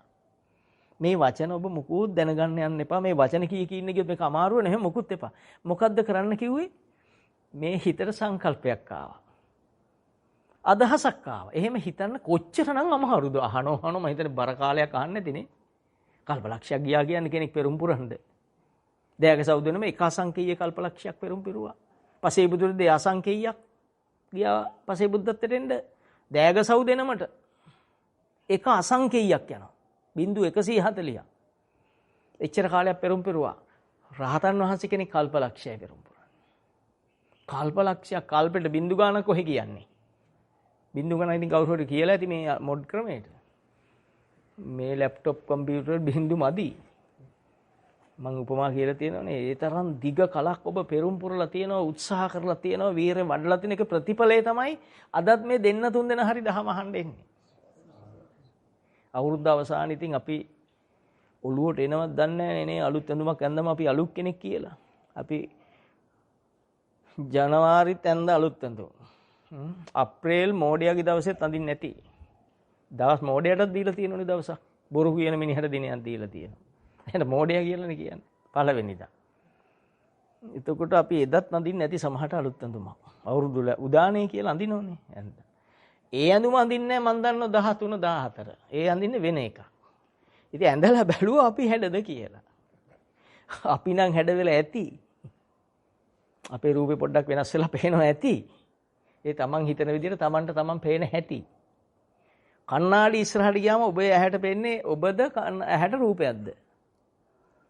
බුද්ධ දේශනාව ලේසියෙන් අවබෝධ වෙන්නේ නැති නිසානේ අර නියාග සුලංගිල්ලට පස්සරම් පෙන්නේ මෙච්චර ටික දෙනෙකුටයි තේරෙන්නේ නේ ප්‍රඥාව. උන්වහන්සේ ඇටේරිය වනාන්තරේ කොළ මිටක් කඩලා මේ ඇටේරිය වනාන්තරේ කොළ තරම් අවබෝධ ඥානයක් උන්වහන්සේට තිබෙන බවත් මේන් ටිකක් දේශනා කරන බවත්. මේ පිඬකින් එක කොළ කැලලකින් ප්‍රමාණ පොඩ්ඩකින් ඔබට අවබෝධ ඥානය ලබා ගත හැකි බවත්. දැන් ඔබට තේරෙනවා ඇති කණ්ණාඩියෙන් ගිහිල්ලා බැලුවාම ඔබ පේනවද ඔබට ඔබේ ඇහැට රූපයක් පේනවා. පේන රූපෙට ඔබ හිතන් ඉන්නවා මම කියලා. ඇත්තට මේ ඔබ හිතන මම කණ්ණාඩියේ දින්නේ මෙතනද ඉන්නේ. ඔබට එහෙනම් හිතෙන්න ඕන අර කණ්ණාඩියේ තියෙන්නේ මේ කයේ රූපේ. එහෙම හිතෙලද බැලුවේ නැත්නම් ඒ මම කියලාද බැලුවේ? මම කියන දේ තේරුම් ගත්තොත් ඇත්තට මහ වෙනසක් වෙනවා. මේ නමුත් අපිට මේ හැම එකේම ඉගැන්නුවේ අර ඉන්නේ මම. ඉතින් මම මෙතනත් ඉන්නවා එතනත් ඉන්නවා. Double acting. නමුත් ඔබ තේරුම් ගත යුතුයි බුදු පියාණන් වහන්සේ පෙන්නනවා මේක ඇසත් එක්ක ගැටෙන රූපයක්. ඔබ අත තිබ්බොත් ඔබේ අත ගැටෙන දේ අතට ස්පර්ශයක්. හරිනේ. කණ්ණාඩිය ඔබේ ඔළුව දැන් ඔබේ ඔළුව පීරන්න කියලා කණ්ණාඩියේ ඔළුව පීරන්නේ නැහැ නේ කවදා. නේ? කොණ්ඩේ හැදයි කියලා කණ්ණාඩියේ ඉන්න කෙනා ඔළුව හැදුවට හැදෙන්නේ නැහැ නේ. ඔබ කොහෙද හදන්නේ? එහෙනම් ඔබ දැන්වත් තේරුම් ගත්තා නම් මේ රූපේ අර කණ්ණාඩිය හරහා පේනවා. දැන් පේන්නේ ඇහැට රූපයක්. හිත තුලයි මම කියලා තියෙන්නේ කියලා. අන්න ප්‍රඥාවට පාර වැටෙනවා.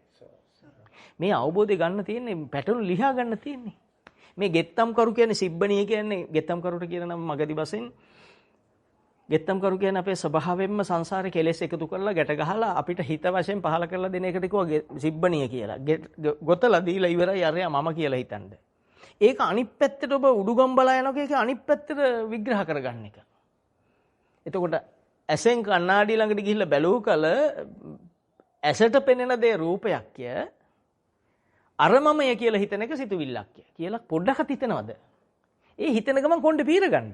කොණ්ඩේ පීරන්න එපයි කියන්න නෙවෙයි මේ එන්නේ. මෙහි පැටලිච්ච තැන ලියන්නේ ඉන්නේ. හිතට පැටලිච්ච තැන ලියන්න එන්නේ. මෙතන පටලවා ගත්තොත් ඔබ එහෙන බුදුහාමුදුරු කිව්වා වගේ කොණ්ඩේ පීරන්න එපා. නෑ කොණ්ඩේ පීරන්න ගා ගන්න ඕන එකක්. ඒකේ බලන් ගන්න. අකුරකුත් ගිහිල්ලා අල්ලලා බලන අනිත් පැත්තට පේන හැටි. මොකක් හරි ඇදයක් ඇති එහෙම නිසා. නේද? මේ අකුර ඇද වෙන්නයි අපි කෙලින් හිටින්නයි කියලා දෙකක් වෙන්න බෑනේ. දැන් ඕක මේ විද්‍යාත්මක කියලා එකකට ඔප්පු කරන්න යන්න එපා. විද්‍යාව කියන එක ඔබ පිළිගන්න මට වැඩක් නැහැ. බුදුන් වහන්සේගෙන් එහා දෙයක් මට දහමකින් වැඩක් නැහැ. ඕන අය ඒව කතා කරගනි පුවා. ඔය හිතන්න දැන් මම මෙහෙම බලන කල කණ්ණාඩි ළඟ ගිහලා බලන කල මගේ ඇසට මේ සියල්ල රූප කණ්ණාඩියත් රූපයක් කණ්ණාඩියෙන් පේන දේත් ඇහැට රූපයක්. ඒ ඉන්නේ මමයි කියලා තියෙන තැන මගේ හිත තුල තියෙන්නේ පංච උපාදාන ස්කන්ධයක්. ස්කන්ධ පහක පහළ වීමක්. එහෙම නැත්නම් එක් ඇස්පිල්ල මේ සිතුවිලි ස්කන්ධ පහක් පහළ වුණා. ඒකට කියන්නේ සිතුවිල්ල කියලා. ස්කන්ධ පහ කියලා බලන්න බැර නම් හිතන්න සිතුවිල්ලක් තියෙන්නේ. මට හිතනවා අර මම කියලා. හිතනවා කියන්නේ සිතුවිල්ල. එහෙම හිතන්න පුළුවන් නේද ඉඳලා. යන ඔබ මේක දැන් අනිත් පැත්තට පාවිච්චි කරනවා. උඩුගම් බලා යනවා. බුද්ධ වචනෙන් කිව්වා. අනිත් පැත්තට පාවිච්චි කරනවා. ආපස්සට යනවා. මේක කියන පැත්තට නොගිහිල්ලා අනිත් පැත්තට යනවා. ගියා කියලා කොණ්ඩේ පීරන එක නවතින්නේ නැහැ. ඔබ කොණ්ඩේ පීරනවා. පීරන ගමන් මෙහෙම මෙනෙහි කරනවා. හැබැයි පුරුදු නුනොත් එහෙම මෙනෙහි වෙන්නේ නැත. දැන් මේ වහනකොට මොනතරම් පුදුම සහගතද නේද? අපි ඉඳලා තියෙන්නේ නොපිටට ඇත්තටම. ඒ කියන්නේ යටි කුරුකල වාජනේ උඩට හැරෙව්වා කියලා උපමාවෙන් කියන්නේ අපේ ස්වභාවයෙන් පහළ වෙන සිතට පේන්නේ අනිත් පැත්තට. හතුර කියලා එළිය කෙනා පේන්නේ. ඉතින් මන් දුක් විඳින්නේ එළිය කෙනා නිසාද මගේ කෙලෙස් නිසාද? ඒක ඉතින් අවබෝධ වෙන්න ඕන එක. මගේ දුක කියන්නේ එළිය කෙනා මාව මරුවා මං කවදාවත් යා මම මරුවා කියලා මං අපාය යන්නේ නැහැ නේ. මරුව කෙනා නෑ අපාය යන්නේ. ඔබට තේරෙනවද මේ කියන්නේ? මාව කෙනෙක් ඇවිල්ලා මට ගහලා මරයි පිහියකි. දැන් මමද අපායනේ ගැහු කෙනාද? ඉතින් මං එයාට විරුද්ධ නැතුව මරුණොත් මං දිව්‍ය ලෝකෙනේ. බ්‍රහ්ම ලෝකේ. ධානය වැඩලා දුන බ්‍රහ්ම ලෝකේ. රූපාවචර ධානය වැඩලා රූපාවචර බ්‍රහ්ම ලෝකේ. අරූපාවචර ධානය වැඩලා දුන අරූපාවචර බ්‍රහ්ම ලෝකේ. තේරෙන්නේ නැහැ නේ නිකන් මොනවටද ඔය කියන්නේ එහෙම හිතා ගන්න. ඒ ධානවලිනුත් මිදිලා යා සියල්ලගෙම මිදෙන්න ඒ මොහොත සියල්ලගෙන් මිදෙන්න යා සත්‍ය ඥානෙ පහල කරන් තිබුණේ මේ ඔක්කොම සංස්කාර ධර්ම කියලා. මගේ හිතේන සියල්ල සිතුවිලි ටික ඒ මොහොතේම අනිත්‍ය වෙන දෙයක් ඒ සියලු සිතුවිලි අනිත්‍යයි. එහෙම නැත්නම් උපාදානස්කන්ධය අනිත්‍යයි කියලා ඔහු මෙනෙහි කරොත් බෙල්ල කැපිලා මැරෙද්දී ඔහු මෙනෙහි කරලා තියෙන්නේ මොකද්ද? ඔහු සෝවාන් මාර්ගින් ඉන්න කෙනෙක්. ඒ කාන්තෙන් අති ගාම්භීර උසස් තැනක උපදිනවා. නැවත මේ ලෝකෙට එන එකක් නෑ යයි. දැන් හොඳයි අපි එයාට විරුද්ධව මරුණා කියමු. හොඳ මැරෙනව නේත් ඉතින්. ඕකනේ තේරුම් ගන්න තියෙන්නේ. එයා බෙල්ලට පීයෙන් ගහද්දී මට දුවලා බේරෙන්න බැරි නම් ඔන්න ගැහුවා බෙල්ලට. මැරිලා වැටෙනවා. ඉතින් එයාට විරුද්ධව මරුණත් මැරෙනවා.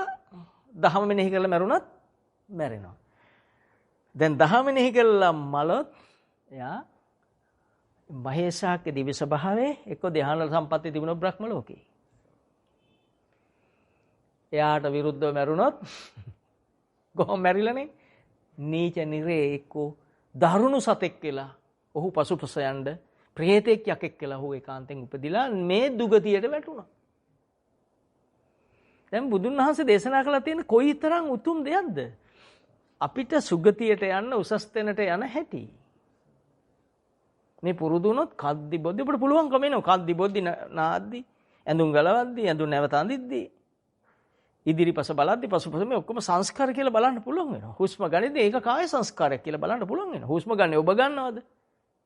මමෙක් ගත්තද කයේ පැවැත්මට ඇතුල් වෙලා පිට වුණාද? ඒක කාය සංස්කාරයක් කියලා බලන්න පුරුදු වෙනවා. ඔබ හැම එකක්ම ඔබ මම නොවේ කියන නුවණක් ඔබට පහළ වෙනවා. හුස්ම නෙමෙයි මේ තියෙන පියවර මම තිව්වද? සිතුවිල්ලක ක්‍රියාවක් මත සිද්ධ වුණාද? චේතනාවක් මත සිද්ධ වුණාද?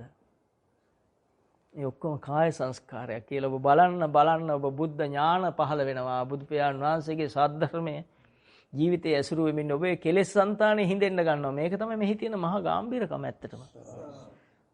පුරුදු වෙන්න. මේක මේ පුරුද්ද ඇති කරගන්න තමයි කල්පලක්ෂයක් ගියේ අපිට. මොකද එතකන් සංසාරේ මවුන වූ කෙනෙක් නැතිනම් අපි මේ හැම කෙනාම මම වෙනකන් සංසාරේ කොච්චර ඉඳලාද? මිනිස්සෙක් වෙන්න කොච්චර අමාරුද? සතර අපාවල ගිහිල්ලා බොහෝ කල්ප ගානකට පස්සේ මිනිස්සෙගෙන ඒ මිනිස්සෙක් වෙනකොටත් අම්මා නෝනු කෙනෙක් මේ ලෝකේ නැතිනම් මේ සතර අපාගත සතපව අම්මා වුණා නම් ඒ බුදු හසින් දැකපු ඇත්ත. ඒව ඉතින් බොරුව කියන එකෙන් අහගන්න. එයා ඉතින් බුදුහාමුදුරුවෝ එහා නම් ඉතින් එයාගෙන් අහගන්න. එච්චර දෙයක් බුදුන් වහන්සේ දේශනා කරලා තියෙනවා නම් අපි සසරේ මෙච්චර කලක් හිටියා නම් මොන තරම් දුක් විඳලාද අපි?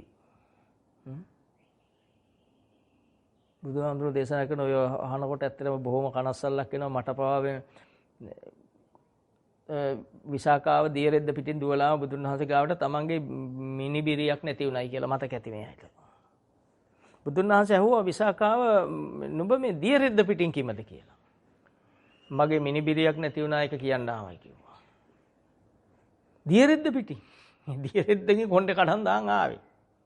එතකොට එයාට සෝවාන් වුණාට විකෘති. සෝවාන් වුණා කියන්නේ ਸਰව බලධාරී නෙවෙයි. මතක තියාගන්න. දහම් මැස පමණයි. නේද? යංකින්ච සමුදය ධම්ම. ආධ්‍යාත්මය තුළ උපාදාන ස්කන්ධය පහළ වුණා කියලා මෙනෙහි කරන්න පුළුවන්කම විතරයි. කෙලෙස් පහළ වෙනවා කෙලෙස් මට්ටු කර කර ඉන්න මට්ටම සෝවාන් වුණා කියන්නේ. එයාට ප්‍රඥාව ස්ථිර වීගෙන යන මට්ටම. ප්‍රඥාව ආරම්භය. සද්දර ශාසනයට ඇතුළු දොර. ඊට පස්සේ අහනවා භාග්‍යවතුන් වහන්සේ විසාකා ගන්න විසාකා උඹ පොඩි ළමයින්ට කැමතිද? මුණුබුරු මිනිබිරියන්ට හරිය කැමතියි කියනවා. මේ රජගහනුවර ඉන්න ඔක්කොම මුණුබුරු මිනිබිරියන්ට කැමතිද? ඔව් පොඩි අයට හරිය කැමතියි කියනවා. සෝවාන් වෙච්ච කෙනා හැටි බලන්න. එතකොට සෝවාන් වෙලත් මේව තියෙනවා මතක තියාගන්න. නැත්නම් ඔබ හිතන්නේ සෝවාන් වුණාම කුද ගහගෙන මුල්ලකට වෙලා මේ උකුල්ලකින් වහලා එහෙම කෙනෙක් කියලා හිතන්න එපා. විසාකාවගෙන්ම ගන්න ආදර්ශයකයි මේ කොටස අද කියන්නේ. එතකොට අහනවා විසාකාව මේ රජගහ නුවර දවසකට කොපමණ නම් මිනිස්සු මැරෙනවද? එතකොට විසාකාව කියන දවසට 10 දෙනෙක් මැරෙනවා. සමහර දාට 9 දෙනෙක් මැරෙනවා. සමහර දාට 8 දෙනෙක් මැරෙනවා. සමහර දාට 7 දෙනෙක් මැරෙනවා. ඔහොම කියන්නේ තනි එක්කෙනාට එනකම්. විසාකාව ඔබ මැරෙනවට අකමැති නම් හැමදාම ඔබට දියරෙද්ද පිටින් ඔහොම කොණ්ඩේ කඩන් ඉන්න වෙනවා කියන. එතකොට තමයි අවබෝධය ආවේ. ඒ කියන්නේ ඒ කිව්වම අවබෝධුනේ සෝවාන් වෙච්ච නිසා නැත්තම් අඬාගෙන ඉතින් හිටියා. අඬාගෙන කියන්නේ ළමයා මලා කියාගෙන. සෝවාන් වෙලත් දුක අවසන්. නේ දුක අවසන් රහතන් වහන්සේට අවසන් කර උතුමයි මේ සෝවාන් කෙනයි පටලවා ගන්න එපා. සෝවාන් වෙච්ච කෙනා කියන්නේ එයාට මේ පංච උපාදානස්කන්ධයක් පිළිබඳ තමන්ගේ හිතේ ක්‍රියාකාරීත්වය වෙන උපාදානස්කන්ධය පිළිබඳ මහා නුවණැස පහළව කෙනා. ඒ කියන්නේ සක්විති රජුට වැඩිය වටින කෙනා. අන්න සක්විති රජු වෙන කොහොම පල්ලෙහාක ඇද්ද?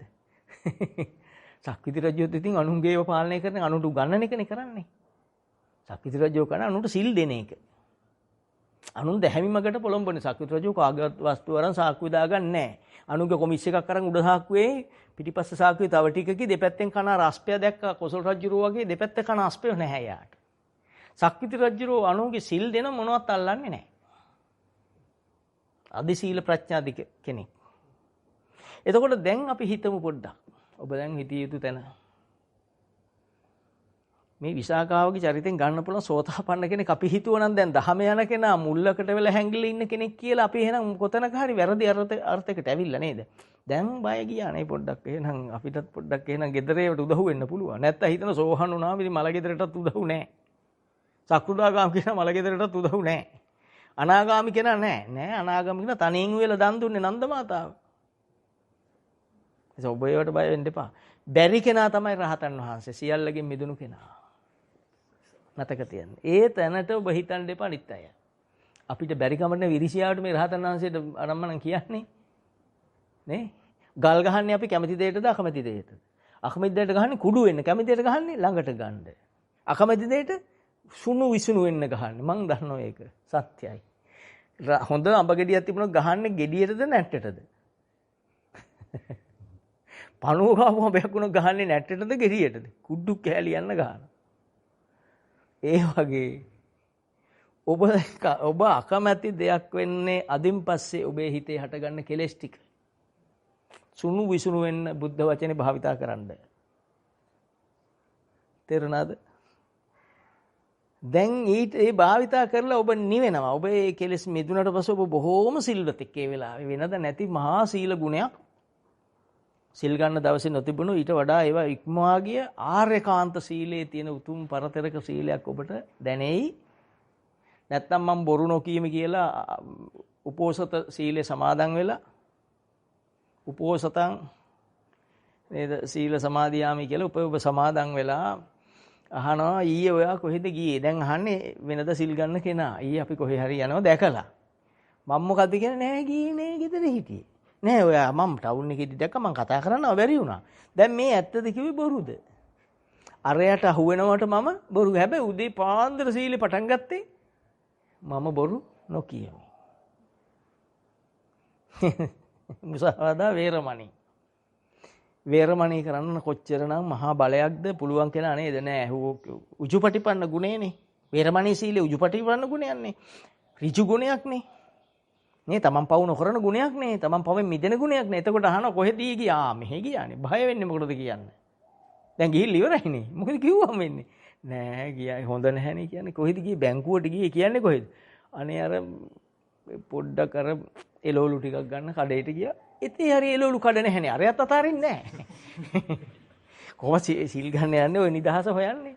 එයාත් අහනෝ නෑ එතන එළවලු කඩ නැහැනේ. නෑ මං එතනින් තමයි බහැලා පයින් ගියේ. මොකද එතන බැස්සේ අතනම් බැස්සනම් හරිනේ. අරයත් අතාරින්නේ. එයා කියන්නේ නෑ මං එතන බැස්ස සෙනග හිටියේ නෑ. එතන හිටියනේ බැංකුවේ පොලිම ගොඩක්.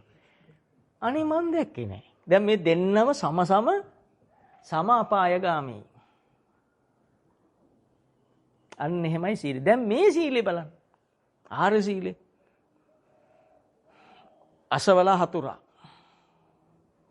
දැන් හතුරා කියලා හිතුවම ඔබේ ගාව සීලයක් තියේද? හිතේ සීල් තියෙනවා. සීලය කියන්නේ පවෙන් ගැලවෙන එකනේ. පවු නොකරන එකනේ. දැන් හිතේ තියෙනව නේද පාපය? පාපේ අයිතුනුකම් සීල් තියෙනවද නැහැ? ඒක සංස්කාර ධර්මයක්. ඒ දුකේ පහළවීමක්, පංච උපාදානස්කන්ධයක පහළවීමක්, ඒ සංස්කාර ධර්මයක පහළවීම. ඒක අනිත්‍ය දෙයක්. ඒක දුකට අයිති දෙයක් කියලා මෙනෙහි කරනකොට ඔබ සිල් ගත්තද? සීලේ පහළ වුණාද? දැන් ඔබේ ගා වචනෙන් වෙන පව් තියනවද? නැහැ. කයින් වෙන පව් තියනවද? දෙකම නැවතුණා. ඔබ ඒක නැවැත්තුවද? ඇත්ත මෙනෙහි කරාද? සත්‍ය ඥානෙට ආවද? සත්‍ය ඥානෙට ආවා. ඒ කියන්නේ බුද්ධ වචනෙට ආවා. ඔබ බුදු පියාණන් වහන්සේ සරණ ගියා. ඒ කෙලස් ටික යොදාගෙන බුදුහාමුදුරුවෝ සරණ ගියා. එතකොට මොනවද ලැබුණේ? සීලය ලැබුණා. හිතේ සුවපත් භාවය, සමාධිය. හිත තුලින් ඔබට මගේ පාර හරි කියලා දැක් ප්‍රඥාව ලැබුණා. තුන් දොරක් ලැබුණා. ඔබ කරේ මොකද්ද? එකම එක දෙයයි. ඒකායනෝ යම් භික්කවේ මග්ගෝ සත්තා. මොනවද සත්තා කියන්නේ? උපාදානස්කන්ධයන්හි ඇලීම. රූපේ ඇලීමට කියන්නේ සත්තා කියලා. අහලා තියෙන නවසත්තාව අසමන් පස්සේ දවසක කතා කරන්න. අයි ටිකක් අපි දැනගත්තම එන්න ඕනේ වනේ. නිකන් මන් දන්නම් වාලේ කියලා ඔබට වැඩක් වෙන්නේ නැහනේ. මහා නොදන්න මාතෘකාරගෙන නේද? ඔබ එතකොට දැන් ඇලෙන්නේ එළිය දෙයකටද හිතේ දෙයට ඇලිලා හිතේ දේ ගැන නොදැන බාහිර දෙයකට ඇලෙන්න ගැටෙන්න යනවද? හිතලා බලන්නකෝ. කෙනෙක් බලන් ඉන්නවා මං ඉන්නවට පොඩ්ඩක් උඩින් තියෙන ගහක් දිහා. මං හිතුවා මං දිහා තමයි මේ බලන්නේ. එයා ඒ දේ දිහා බලන් ඔරෝගෙන වගේ ඉන්නවා. මං හිතුවා මං දිහා ඔරෝගෙන ඉන්නේ කියලා. දැන් මගේ මූණට මොකක් වෙලයි? මගේත් මූණ අරයයිගේ වගේම තමයි. විරවිල තියෙන්නේ. ඉතින් ටිකක් කියලා ඔරවරෝ ඉන්නකොට අරයයි මගේ ළඟටත් ඇවිල්ලා උඩින් බැලලා ඔරවනවා. එතකොට තමයි පොඩ්ඩක් මං කූල් වෙන්නේ නේද? මට නෙවෙයි ඔරවලා තියෙන්නේ කියලා. මෙහෙම මේ ඕන තරම් ඇති හැබැයි 100ට ගණන් වලින් කිව්ව බර ගණක් ඇති දවසට. ඔබට හිතන්න පුළුවන් නම් මේ ඇහැට ගැටෙන රූපයක් මේ මගේ හිත තුලයි මේ ලෝකෙ ගොඩ නැගෙන්නේ. මට පව් කරන්න ලෝකෙ ගොඩ නැගෙන්නේ මගේ හිත තුල.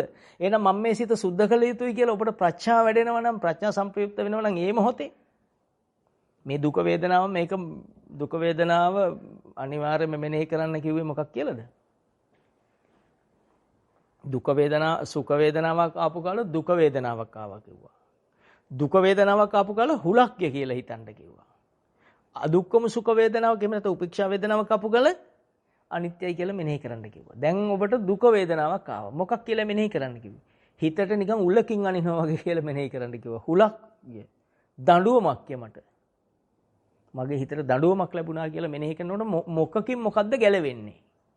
එළියේ එක කෙනා හතුර කියන දැක්ම හොසි වෙලා යනවා. අන්න දිට්ඨිංච අනුපගම්ම ඊළඟට සීල වා. දැකයි සීලයට ආපු හැටි.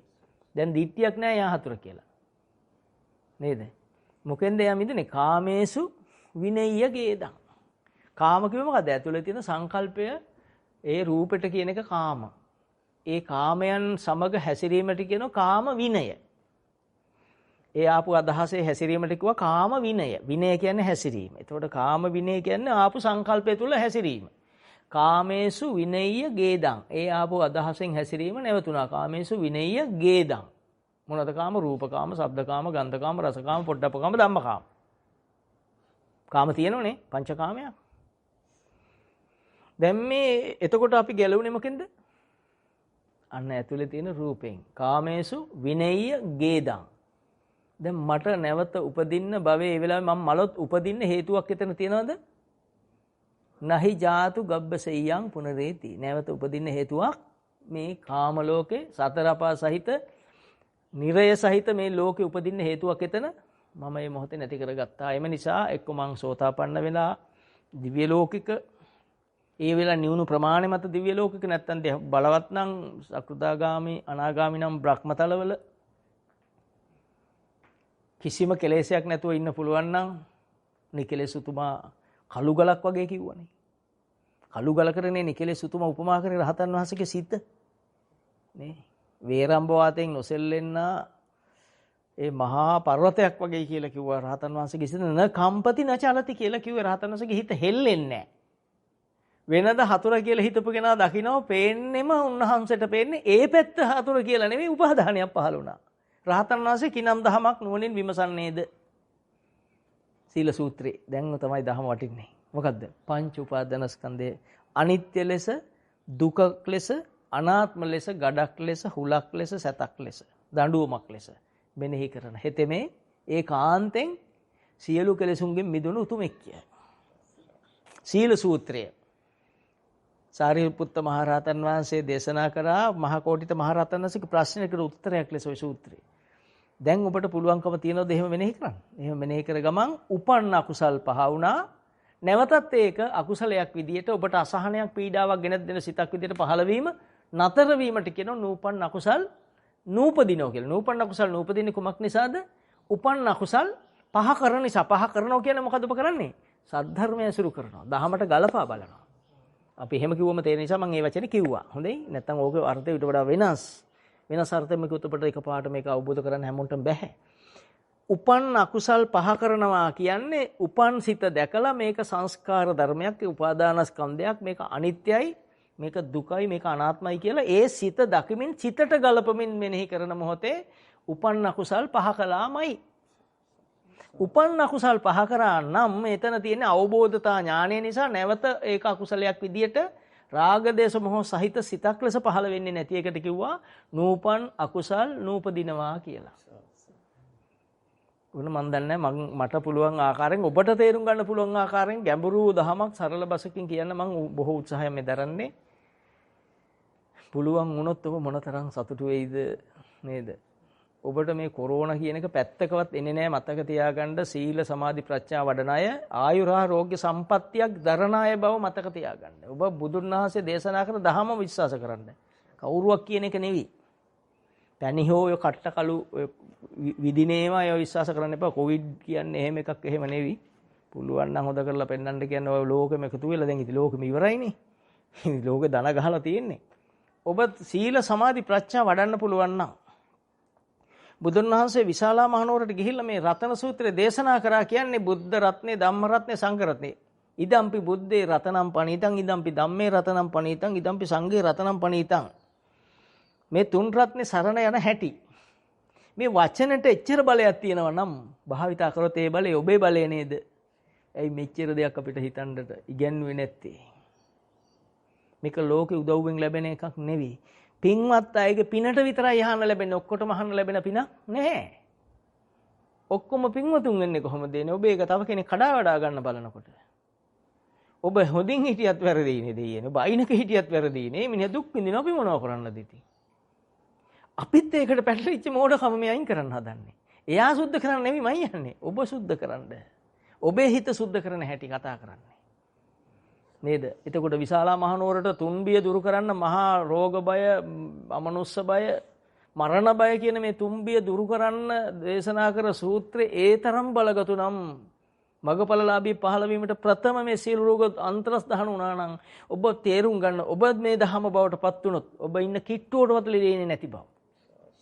ආයුරාෝග්‍ය සම්පත්තිය දේශනා කරේ පින්වත් බුදුන් වහන්සේ. දැන් අපි දැඩි විශ්වාසයෙන් අද ඉඳලා උදේට නැගිටලා ඇඳෙන් නැගිටින්න ඉස්සෙල්ලා නේ ඉතිපිසෝ ගාතාව කියලා බුදුන් වහන්සේ සිහිපත් කළා. කටේ මොනවද තිබුණක් කම නැහැ නේ. ඇරිලා බ්‍රහ්ම ලෝකේ ධ්‍යාන වඩපු බමුණු 4-5 දෙනෙක් හිටියා. මේගොල්ලන් අවුරුදු ගාණක් බ්‍රහ්ම ලෝකේ ධ්‍යාන වැඩුවා. මේ වෙලාවේ සක්දෙවිඳුයි බ්‍රහ්මයයි ඇවිල්ලා වැඳගෙන ඉන්න එළිය. බ්‍රහ්මය බැලුවා එළිය. බැලුවකොට බුදුහාමේ මේ සම්මපති බ්‍රහ්මයයි මේ සක්දෙවිඳුයි වැඳගෙන ඉන්නවා. වැඳගෙන ඉන්න ගමන් ඇහුවා මේ ඔබ වහන්සේලා මේ වැඳන් ඉන්නේ අපි පොඩ්ඩක් ස්නානය කරලා එනකන් ඉන්න අපි මේ ගාණක් බොහෝ කාලයක් ධ්‍යාන වැඩුව නිසා අපි එළියකට වැසිකිලි වලට ගියෙත් නෑ ඇඟ හොදලා නෑ අවුරුදු ගාණක් මේ දාඩිය දුර්ගන්ධ ඉන්න බෑ අපිටත් අමාරු කොට ඔබ වහන්සේලාට හොඳ නෑ අපි ආවේ සීල ගුණේදී මේ ගඳ සුවඳ දැනෙන්නේ නැත කියලා දේශනා කරා නම් ඔබ සිල්වත් නම් ඔබ නොදැන ඔබ ළඟ ඒ උත්තමයන් වහන්සේලා බුද්ධ ශාසනයනේ බාර ශාසනය කිව්වේ මොකකටද? කළු ගලක්ද? ඒවා පරිස්කාර වස්තු. චෛත්‍ය, බෝගස් මොනවාද? පරිස්කාර වස්තු. වන්දනා කරන වස්තු. ඒව වන්දනාට හිතේ කෙලෙස් නැති වෙනවද? නැහැ. ඔබ හිතේ කෙලෙස් නසාගත්තොත් ඔබට ඒව මහා මිල කරන්න බැරි වස්තු බවට හිත තුලමපත් වෙනවා. එතකොට දෙවියෝ කවුද ආරක්ෂා කරන්නේ? මොකටද ඔබට ආරක්ෂාව දහම ආවට පස්සේ? ඔබට තියෙන දහමේ ආරක්ෂාවද වෙන කෙනෙකුගේ ආරක්ෂාවද? කවුරු හරි ඇහුවොත් දැන් මුගලන් හාමුදුරුවෝ හොරු ගැහුවානේ ඉතින්. ඉතින් මුගලන් හාමුදුරුවෝ දහමෙන් රැකලා ඉවරනේ අපායට වැටුන්නේ නැහැ නේ ඉවරයිනේ. අමෘත මහ නිවනට ගිහිල්ලා ඉවරයිනේ. ඒ මොකක් නිසාද? දහම නිසානේ. ඊළඟ ලොකුම ආරක්ෂාව මොකද්ද? දහමේ ආරක්ෂාව. ඔබ කරපු කර්මයට ඔබට මැරෙන්න තියෙන නම් නවත්තන්න පුළුවන්ද? ඒව නවත්තන්න බැහැනේ. බැරි ඒව තියෙනවනේ. මැරෙයි. හැබැයි ඔබ කවදාවත් නැවත මරණකට ලැබෙන්නේ මරණයක් ලැබෙන්නේ නැහැ. අජරාමරයි. කවදාවත් ලෙඩ දුක් තියෙන මේ වගේ කයක් ලැබෙන්නේ නැහැ. පේන්නේ ඉන්න හැටි. ඔය බලන් ඉන්න හැටි දැක්කම මට පව් කියලා හිතෙනවා ඇත්තට මේ ඉන්න දෙන්න තුන්දෙනා වුණත් නේද? අනේ ඉතින් කොච්චර අසරණද බඩේ අමාරුවක් හදුනම ඒකට මේ තත්වයක් තියෙදනේ. උගුල් අමාරුවක් හදුනම තුනටි පිටිපස්සෙන් රිදෙනකොට තත්වයක් තියෙද නෑනේ කාටවත් එකයිනේ දෙන්නේ. අපිට නම් ඉතින් ඔය මේ ඉන්න අහිංසක මිනිහෙට කොවිඩ් හැදුනා නම් ගණන් ගන්න මහ රාජ්‍ය නායකයෙකුට හැදුනා රාජ්‍ය උත්සව තියලා තමයි ආරක්ෂාව දෙන්නේ. රාජ්‍ය කොවිඩ් එකකට කියන්නේ. රාජ්‍ය කොවිඩ් කියන ලෙඩේ ඒගොල්ලන් තියාගත්ත නමක් නේ කොවිඩ් ලොකු නමක්. ඒගොල්ලන්ට හැදුනත් ලෙඩේ අසරණයි. අපි කියන්නේ සමානයි කියලා. එයා සමාන නැහැ කියලා හිතන් ඉන්නේ කාර් එකක වහගෙන යන එකනේ. වැහුණට ඇතුලෙන් එකම කුණු ගොඩක් මෙහෙ යන්නේ. ඔබ ඒක තේරුම් ගන්න. මේ අනුන්ගේ දේවල් වලට ආස කරන අපිට මේ අතාරින්න කියලානේ බුදුන් වහන්සේ දේශනා කරේ. බුදුහාමුදුර මොනව අතහැරලා පෙන්නුවේ? මේ හිඟන රජකම නෙමෙයි ශක්තිති රජකම අතහැරි. පොඩි මේ නගර සභාවක් හෝ ගම් සභාවක් හෝ මේ පොඩි ප්‍රාදේශ සභා කබලක් නෙමෙයි අතහැරි. අපිට මේ පොඩි කට්ටක් අතහැර ගන්න බැරි ඇටි රුපියල් 2ක් යාචකයෙකුට දෙන්න බැරි අපි මහා ලොකු ශක්තිති රජකම අතහැරීද? අතහැරපු බුදුන් වහන්සේට අපි මේ අපහාස කරන්නේ. උන්වහන්සේ ශක්තිති රජෙක් කෙනෙක්ව ගෙදර හිටියා. ඒක එහෙනම් ගෙදර හිටියේ නැතුව ගියොත් බුදු වෙනවකෝ. එහෙනම් ශක්තිති රජකම අතහැරලා ගියේ. මතක තියාගන්න අපි එහෙම උතුමෙක් ගැන මේ කතා කරන්නේ අපි මේ නම්බු දෙනව මදි බුදුන් වහන්සේට. අති පින්වත් බුදුන් වහන්සේ කියන්නේ මම දන්න ඉහළ ගරු කෙරිල්ල. මට ඊට වඩා ගරු කරන නම මට තේරෙන්නේ නැහැ තාම. මේ ශ්‍රද්ධාවෙන් කියන්නේ. බුදුහාමුදුරු නොහිටියානම් උන්වහන්සේ පහළ නුනනම් අපි මේවා දන්නවද? ඒව දන්නේ නැහැ. හැබැයි අපි දන්නවා අපේ ශිෂ්ටාචාරය කොහේ ඇති වුණා කියලාද බොරුවක් ගැහුවේ? මෙසොපොතේමියාවේ කියලා. බැබිලෝනියාවේ කියලා. පච ඇදලා ඒ පචේම ලියලා පච පාස් කරන කෙනෙකුගෙන් සම්මාන ලබාපු පිරිසක් අපි. මේවා කොහෙන් හරි කියවෙන්න බෑනේ. අපිට සම්මාන දුන්නෙත් ඒ අය අපි උගත්තු කියලා කිව්වෙත් ඒ පචේ ලිව්වාම පචේට හරි එකේ කියන පිරිස. අපි තාම හිතන් ඉන්නවා අපි ඉන්නේ මෙසොපොතේමියාවෙන් බැබිලෝනියාවෙන් එන්නේ ඒක ඉන්දුනින්ම ශිෂ්ටාචාරයෙන් එන්නේ කියලා නෑ. අපි දන්නේ නෑ මේ රටට බුදුන් වහන්සේලා සියලු බුදුන් වහන්සේලා පළවෙනි අවුරුද්දට පෙර ලංකාවට වඩිනවා. බෝසත්තරු පෙරම්පුරන රට මහේ ශාක්‍ය දෙවිවරු වඩින රට දෙවියන්ට බාර දුන්නු රට කියලා මේක. මීට කල්පයකට එහා හිටියේ අපේ කාශ්‍යප බුදුහාමුදුරුවෝ. කල්පෙනේ. දැන් අවුරුදු වලින් කෝටි ප්‍රකෝටි බිලියන ගණන්. එතකොට අපි කියනවා දැන් අපි මේක දැනගනිමු අපි මොකද ඇත්තටම දහමට ආසයින්නේ මේව දැනගත්තම. අපි බොරු ඉගෙන ගත්ත කියලා දැනගත්තම තමයි දහමට හිතෙන්නේ. අපි කියනවා ඩයිනෝසරයෝ හිටියලු ඒගොල්ලන් උල්කාපාතයක් වැටලු නැති වුණේ. අපි ඒක පිළිගන්න જાතිය ඇත්තටම. අපි කොහොමද පිළිගන්නවා? ඔබ මතක තියන යුගයක් ඉවර වෙනකොට මැරෙන ක්‍රමය හැදෙනවා. යුගයක් ඉවර වෙලා ඊළඟ යුගය නිර්මාණය වෙනකොට බ්‍රහ්ම යුගය හැදෙනකොට ඒ අශීලාචාර යුගයේ අවසන් වෙනකොට ඒකට දඬුවමට හැදුණු සත්තු එකදු සතෙක් ඉතුරු වෙන්නේ නැහැ. ඒක විනාශ වෙන ක්‍රමයක් හැදෙනවා. ඒක කම්ම විපාක ජාබදා. මේ කර්මයෙන් හැදෙන දේ. උතුමෙක් පහළ වෙනකොට පරිසරය හැදෙන ක්‍රමේ. යුග දෙකක් මාරු වෙනවා. ඒ යුගෙ වෙන යුගයකට එනවා. දැන් අපි කියනවා උල්කාපාතයක් වැටුණු නිසාලු මේක උනේ. වෙන්න පුළුවන් ඉතින් උල්කාපාත හරි භූමිකම්ප හරි එතකොට ඔක්කොටම උල්කාපාත එන්න ඕන හැබැයි රටටම. ඒත් ඉතුරු වෙන්න කෙනෙක් නෑ එතකොට. නේද? එක තැනක නම් ඩයිනෝසරයෝ හිටියේ ප්‍රශ්නයක් නෑ. මුළු ලෝකෙ හිටපු සෙනග හිටියේ හැමතැනම අස්සේ ඉඳලා නේ මිනි කන්න හරි. දැන් උල්කාපාත වලට නම් මිනිස්සු ඉතුරු වෙන්නේ කොහොමද? මිනිස්සුත් ඉවරයි. දැන් එතකොට දැන් පොඩ හොයන් ගියාම තේරෙනවා මේ කොහේ හරි අපි බුද්ධ දේශනාවෙන් එහාට ගිහිල්ලා පොඩ්ඩක්. මෙහාට ගිහිල්ලා බැලුවා මේ යුගෙත් ඉවර වෙන්නේ මේ යන්නේ. මේ තුච්ච යුගයේ අවසන් වෙන්න යන්නේ. ඒ ගිහිල්ලා ශාසනය බැබලෙන කෙන ශාසන යුගයකට එන්න හදන්නේ. ඒක තේරෙන අයට තේරෙනවා ඇති. ඒක මොන ක්‍රමයකටවත් නවත්තන්න පුළුවන්ද? පුළුවන් නම් හොඳයි නේද? මොන නැවැත්තිල්ලද? ඇවිල්ලා වැටෙනකන් දන්නේ නැහැ. එම නිසා ඔබ බොහොම වටින්නේ මෙතන බුදු පියාණන් වහන්සේ සරණ යන කෙනෙක්. නැවත මේ දුක් විඳින්නේ නැහැ. මේ දුක් සහිත මේ සතර පායට වැටිලා අද නාහේ බැඳගෙන කටුකම්බි වලින් ගැට ගහගෙන ළඟට යන්න බෑ. ළඟට ගියක් ගෙදර ඇවිල්ලා සබන් දානවා 7-8 සැරයක් දාලා ඔළුවත් හොදලා ඒ ලේන්සුවක් ගලවලා වීසි කරන්නේ අත් දෙකෙන් ආයි හොදනවා. හොදලා මූණත් හොදලා මොන තරම් දහ දුකක් විඳිනවද? සබන් බිස්නස් අනිත් පැත්තෙන් ඇසිඩ් බිස්නස් ගාන ඇඟේ හොඳ නැති එකුණත් බයට ගන්න කොරෝනා වලට බය ගෑම ඒක ඇඟට උරලා ලේ වලට උරලා මේ මොන තරම් වසක් ගන්නවද අපි දන්නේ නැහනේ. හැබැයි ඕව කොච්චර ගෑව කොවිඩ් හැදෙන එක නැවතෙන්නේ නැති බව කවුරුවක් කියන්නේ නැහැ. දැන් ඔය නාස් ලේන්සුව දාන රටේනේ ওই ලක්ෂ ගණන් මැරෙන්නේ. දැන් ලක්ෂ 2 හැදෙන්නේ මහා ලේන්සු දාන රටේ. අපි දාන ලේන්සුවේ යටින් හුස්ම එන්නේ. උඩින් කවර දාන් යටින් හුස්ම ගන්නවා. දැම්මට වැඩි හොඳයි නොදා හිටියනම් තේරෙන්නේ නැද්ද මේවා? අපි කොහේ හරි කාගේ හරි නීතියකට යටත් වුණාට මේ ඔක්කොම නීති අභිබවල් රෝගේ හැදෙනව නේද? මේ ලෝකේ උසස්ම රටවල දියුණු තාක්ෂණය තියන අය දාන්නේ මේ ස්නූකල් කියලා මේ නාහේ සියල්ල තද වෙන කවර් එකක් දාන්න.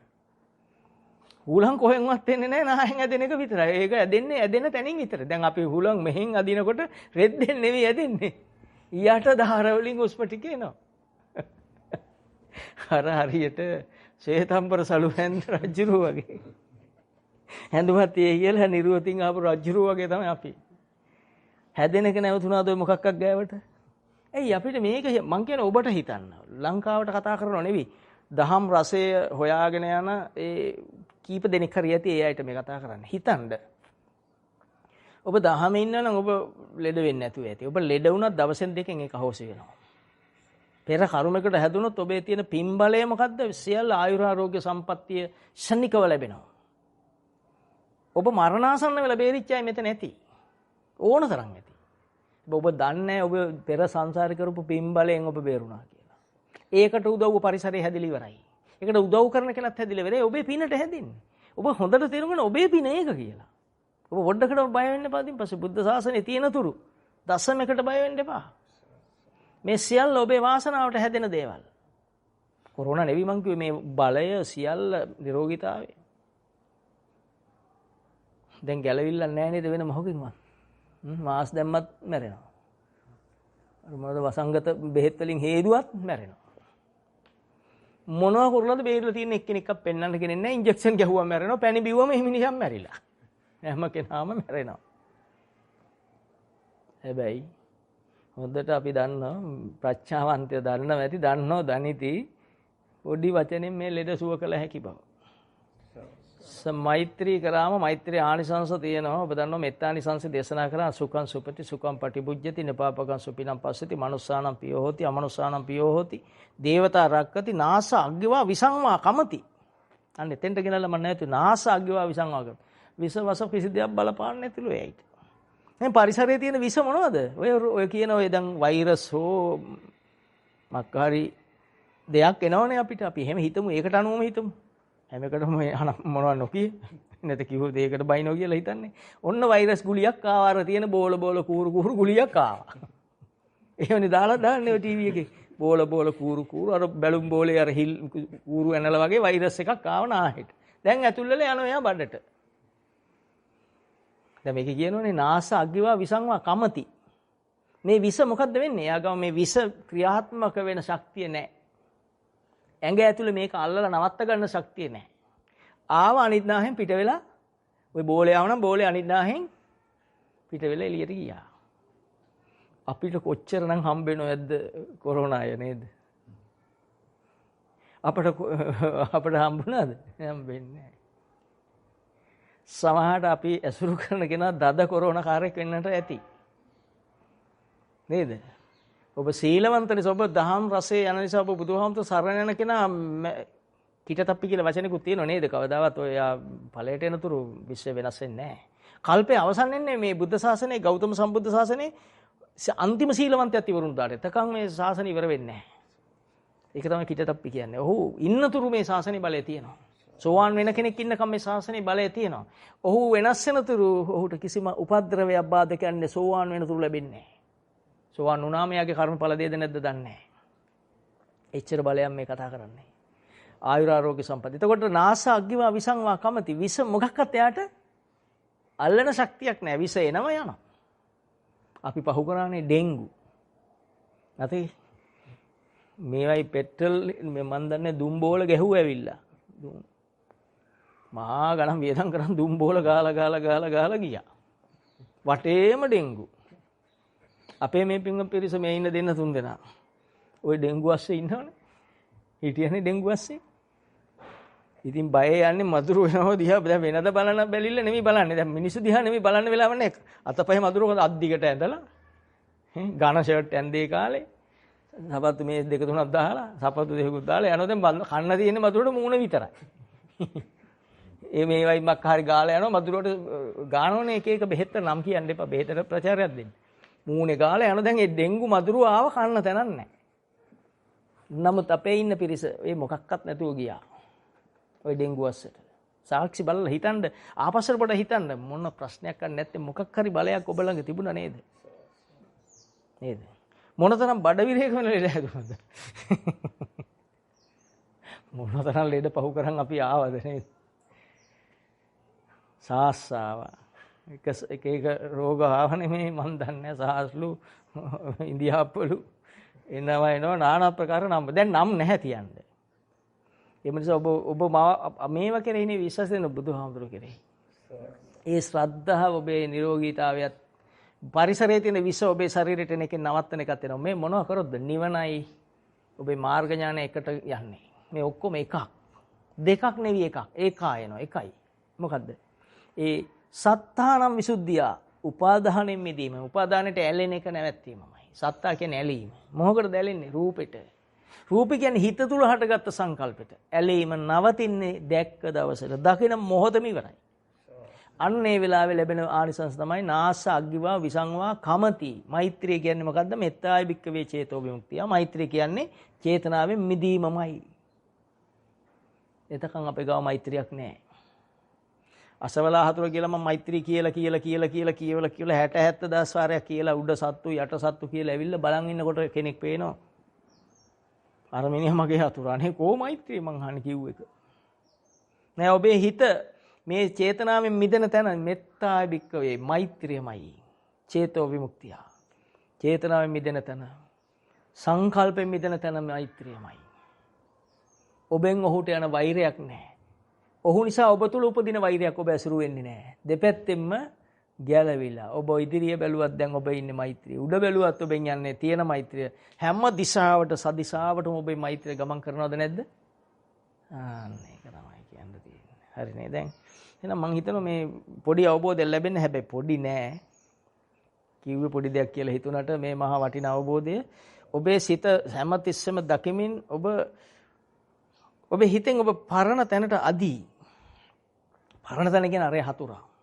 අරය මගේ මිතුරා. අරයා එක කතා කරන්න ඕන. ඔබ බොහොම පරිස්සම් වෙන්න. මේ අවිද්‍යාව තුල මේ දේවල් වෙන්න දෙන්න එපා. මින් පස්සේ මේවා කතා කරන්න ඕන එක්කෙනා එක කතා කරන්න මේ ඔක්කොම සංස්කාර කියලා දැකලා. හොඳ දේ කරන්න නරක දේ අතහැරලා දාන්න. හිතෙන් දකින්න විතර නෙවෙයි බාහිරිනුත් අතහරින්න.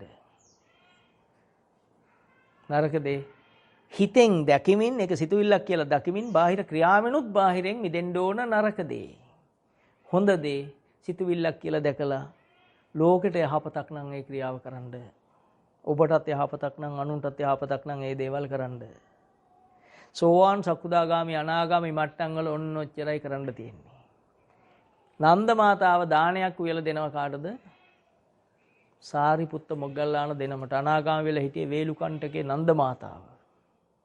තනියෙන් දානේ උයලා සේවකෙක් අත පණිවිඩය යවලා දානෙට කැඳවලා දන් දෙනවා. එහෙනම් තනියෙන් ගෙදර අනාගාමී කෙනාට ගෙදර ඉන්න හොඳට ලස්සන ගෘහ ජීවිතයක් ගත කරන්න පුළුවන්. කිසිම ගැටීමක්, ඇලීමක්, මුලාවක් නැතුව බොහොම සිල්වත්, බොහොම සතුටෙන්, ආර්ය සතුටෙන් ඔහු ජීවිතය ගත කරන්නට පුළුවන්. සෝවාන් මට්ටමින් ආරම්භ වුණු සකෘදාගාමී මට්ටමින් කෙලෙස් වේගෙන් තුනී කරමින් අනාගාමී මට්ටමටපත් වූ බොහොම උත්තමෙක් ගෙදරදොර ජීවත් වෙයි. අන්න ඒ தත්ත්වය දක්වා යන්න මම හිතනවා ඔබ සෑම දිනකට මේ ධර්ම කරුණු අවබෝධ වෙන්නට ඇති. සංස්කාරයක් කියලා බලන මොහොතේම ඔබ ගැලවිලා ඉවර බව, උපන්න අකුසල් පහ කරන මොහොත බව, නැවත ඒක අකුසල් සිතක් විතර නේන බව, ඒ කියන්නේ නූපන්න අකුසල් නූපදින බව ඔබට අවබෝධ වෙලා ඇති. ඒක ඇත්තද කියලා ආයි මේ දේශනාවේ එක සැරයක් අහන්න. අවබෝධ වෙනකන් අහන්න. මේ ජීවිතේ ලබන පළවෙනිම අවුරුද්ද වෙයි. ඇත්තට මේ ලබන්නේ මොන අවසරද? බුද්ධාලම්බන ප්‍රීතියෙන් යුත් නවවසරක්. ඒක කවදාවත් ජීවිතයක නොලැබුණු නවවසරක් වෙයි ඔබට. ඔබට ලැබුණත් ඔබ උඩඟු කෙනෙක් නොවන අනතිමානීය උතුම් ගුණ සහිත කෙනෙක් වෙයි. ඔබට ලැබෙයි. ඔබ කවදාවත් මෝහයට නොයන අපේ සීවලි මහරහතන් වහන්සේ හැදෙන්න පෙර ආත්මීය කතාව වගේ බොහොම දාන සීල භාවනාවල ඉන්න උතුමෙක් වෙයි. ඔබට ලැබෙන්න ඔබ ඒවා ලෝකයට ප්‍රදානය කරන්න පුළුවන් තරම් තුනී සිතක් ඇති වෙයි. වෙනද නැති ගුණ ඔබට එයි. ඔබට නැහැ කියලා ඔබ අඬා වැටෙන කෙනෙක් වෙන එකක් නැහැ.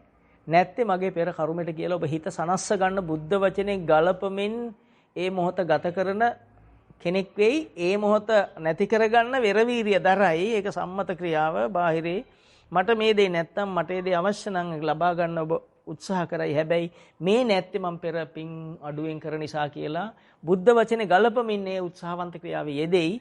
අන්නේ විදිය කෙනෙක් වෙන්න ඔබ නොදැනුවත් ඔබ මගඵල ලබලා ඇති. මගඵල ලැබපු කෙනා දන් දෙනකොට, මගඵල ලැබපු කෙනා ලෝකේ සාමාන්‍ය ජීවිතය ගත කරනකොට එයාගේ නැති වීගෙන යන්නේ කෙලෙස් ටික. අවබෝධයටපත් උනේ කෙලෙස් ගැන. ඔහු නැති කරන්න ගන්න කෙලෙස්, සුද්ධ කරන්න ගන්න සිත. සුද්ධ වෙලා ගියාම මේ ලෝකේ පේනකොට මං වෙනස් නොවන කෙනෙක් වෙයි කවදා හරි. නකම්පති මම වෙනස් නොවන චලනය නොවෙන, ඒ කියන්නේ අරමුණු කරා දුවන කෙනෙක් බවට පත් නොවේ, නිදහස් නිවුණු කෙනෙක් වෙයි. අන්නේ සඳහා දැන් පැයකුත් විනාඩි 25ක් ධර්ම ශ්‍රවණය කරා. මේ සීල ධර්ම කරුණු ඔබට උතුම් වූ නිර්වාණය සඳහා මේ සීල කරුණු හේතු වාසනා වේවා. මේ තියෙන දහම් රසය තුන් ලෝකෙ පැතිරිලා තුන් ලෝකෙම සව් අපායෙන් ගැලවේවා. ඒ වගේම ශ්‍රී ලංකා වාසීන් පමණක් නොව ශ්‍රී ලංකාවේ සීල දෙනා, සීල දෙමළ, මුස්ලිම් ආදී අපි හඳුන්වන්නේ අපේ සහෝදර පෙළන්තියත්, ඒ වගේම සියලු රටවල සිටින සීල දෙනාටත් මේ දහම් මාස පහළ වෙලා සිල්වත් වෙලා ත්‍යාගශීලී වෙලා මසුරුකමෙන් මිදිලා නිවන් සුවත් කරගන්න මේ ධර්ම සාකච්ඡාවෙන් අපි හැමදෙනාම කුඩා කණ්ඩායමක් වුණත් ධර්ම ශ්‍රවණය කර ඔබත් දේශනා කර මමත් එකතු කරපු සීල පින් බලයේ සඳහා හේතු වාසනා වේවා.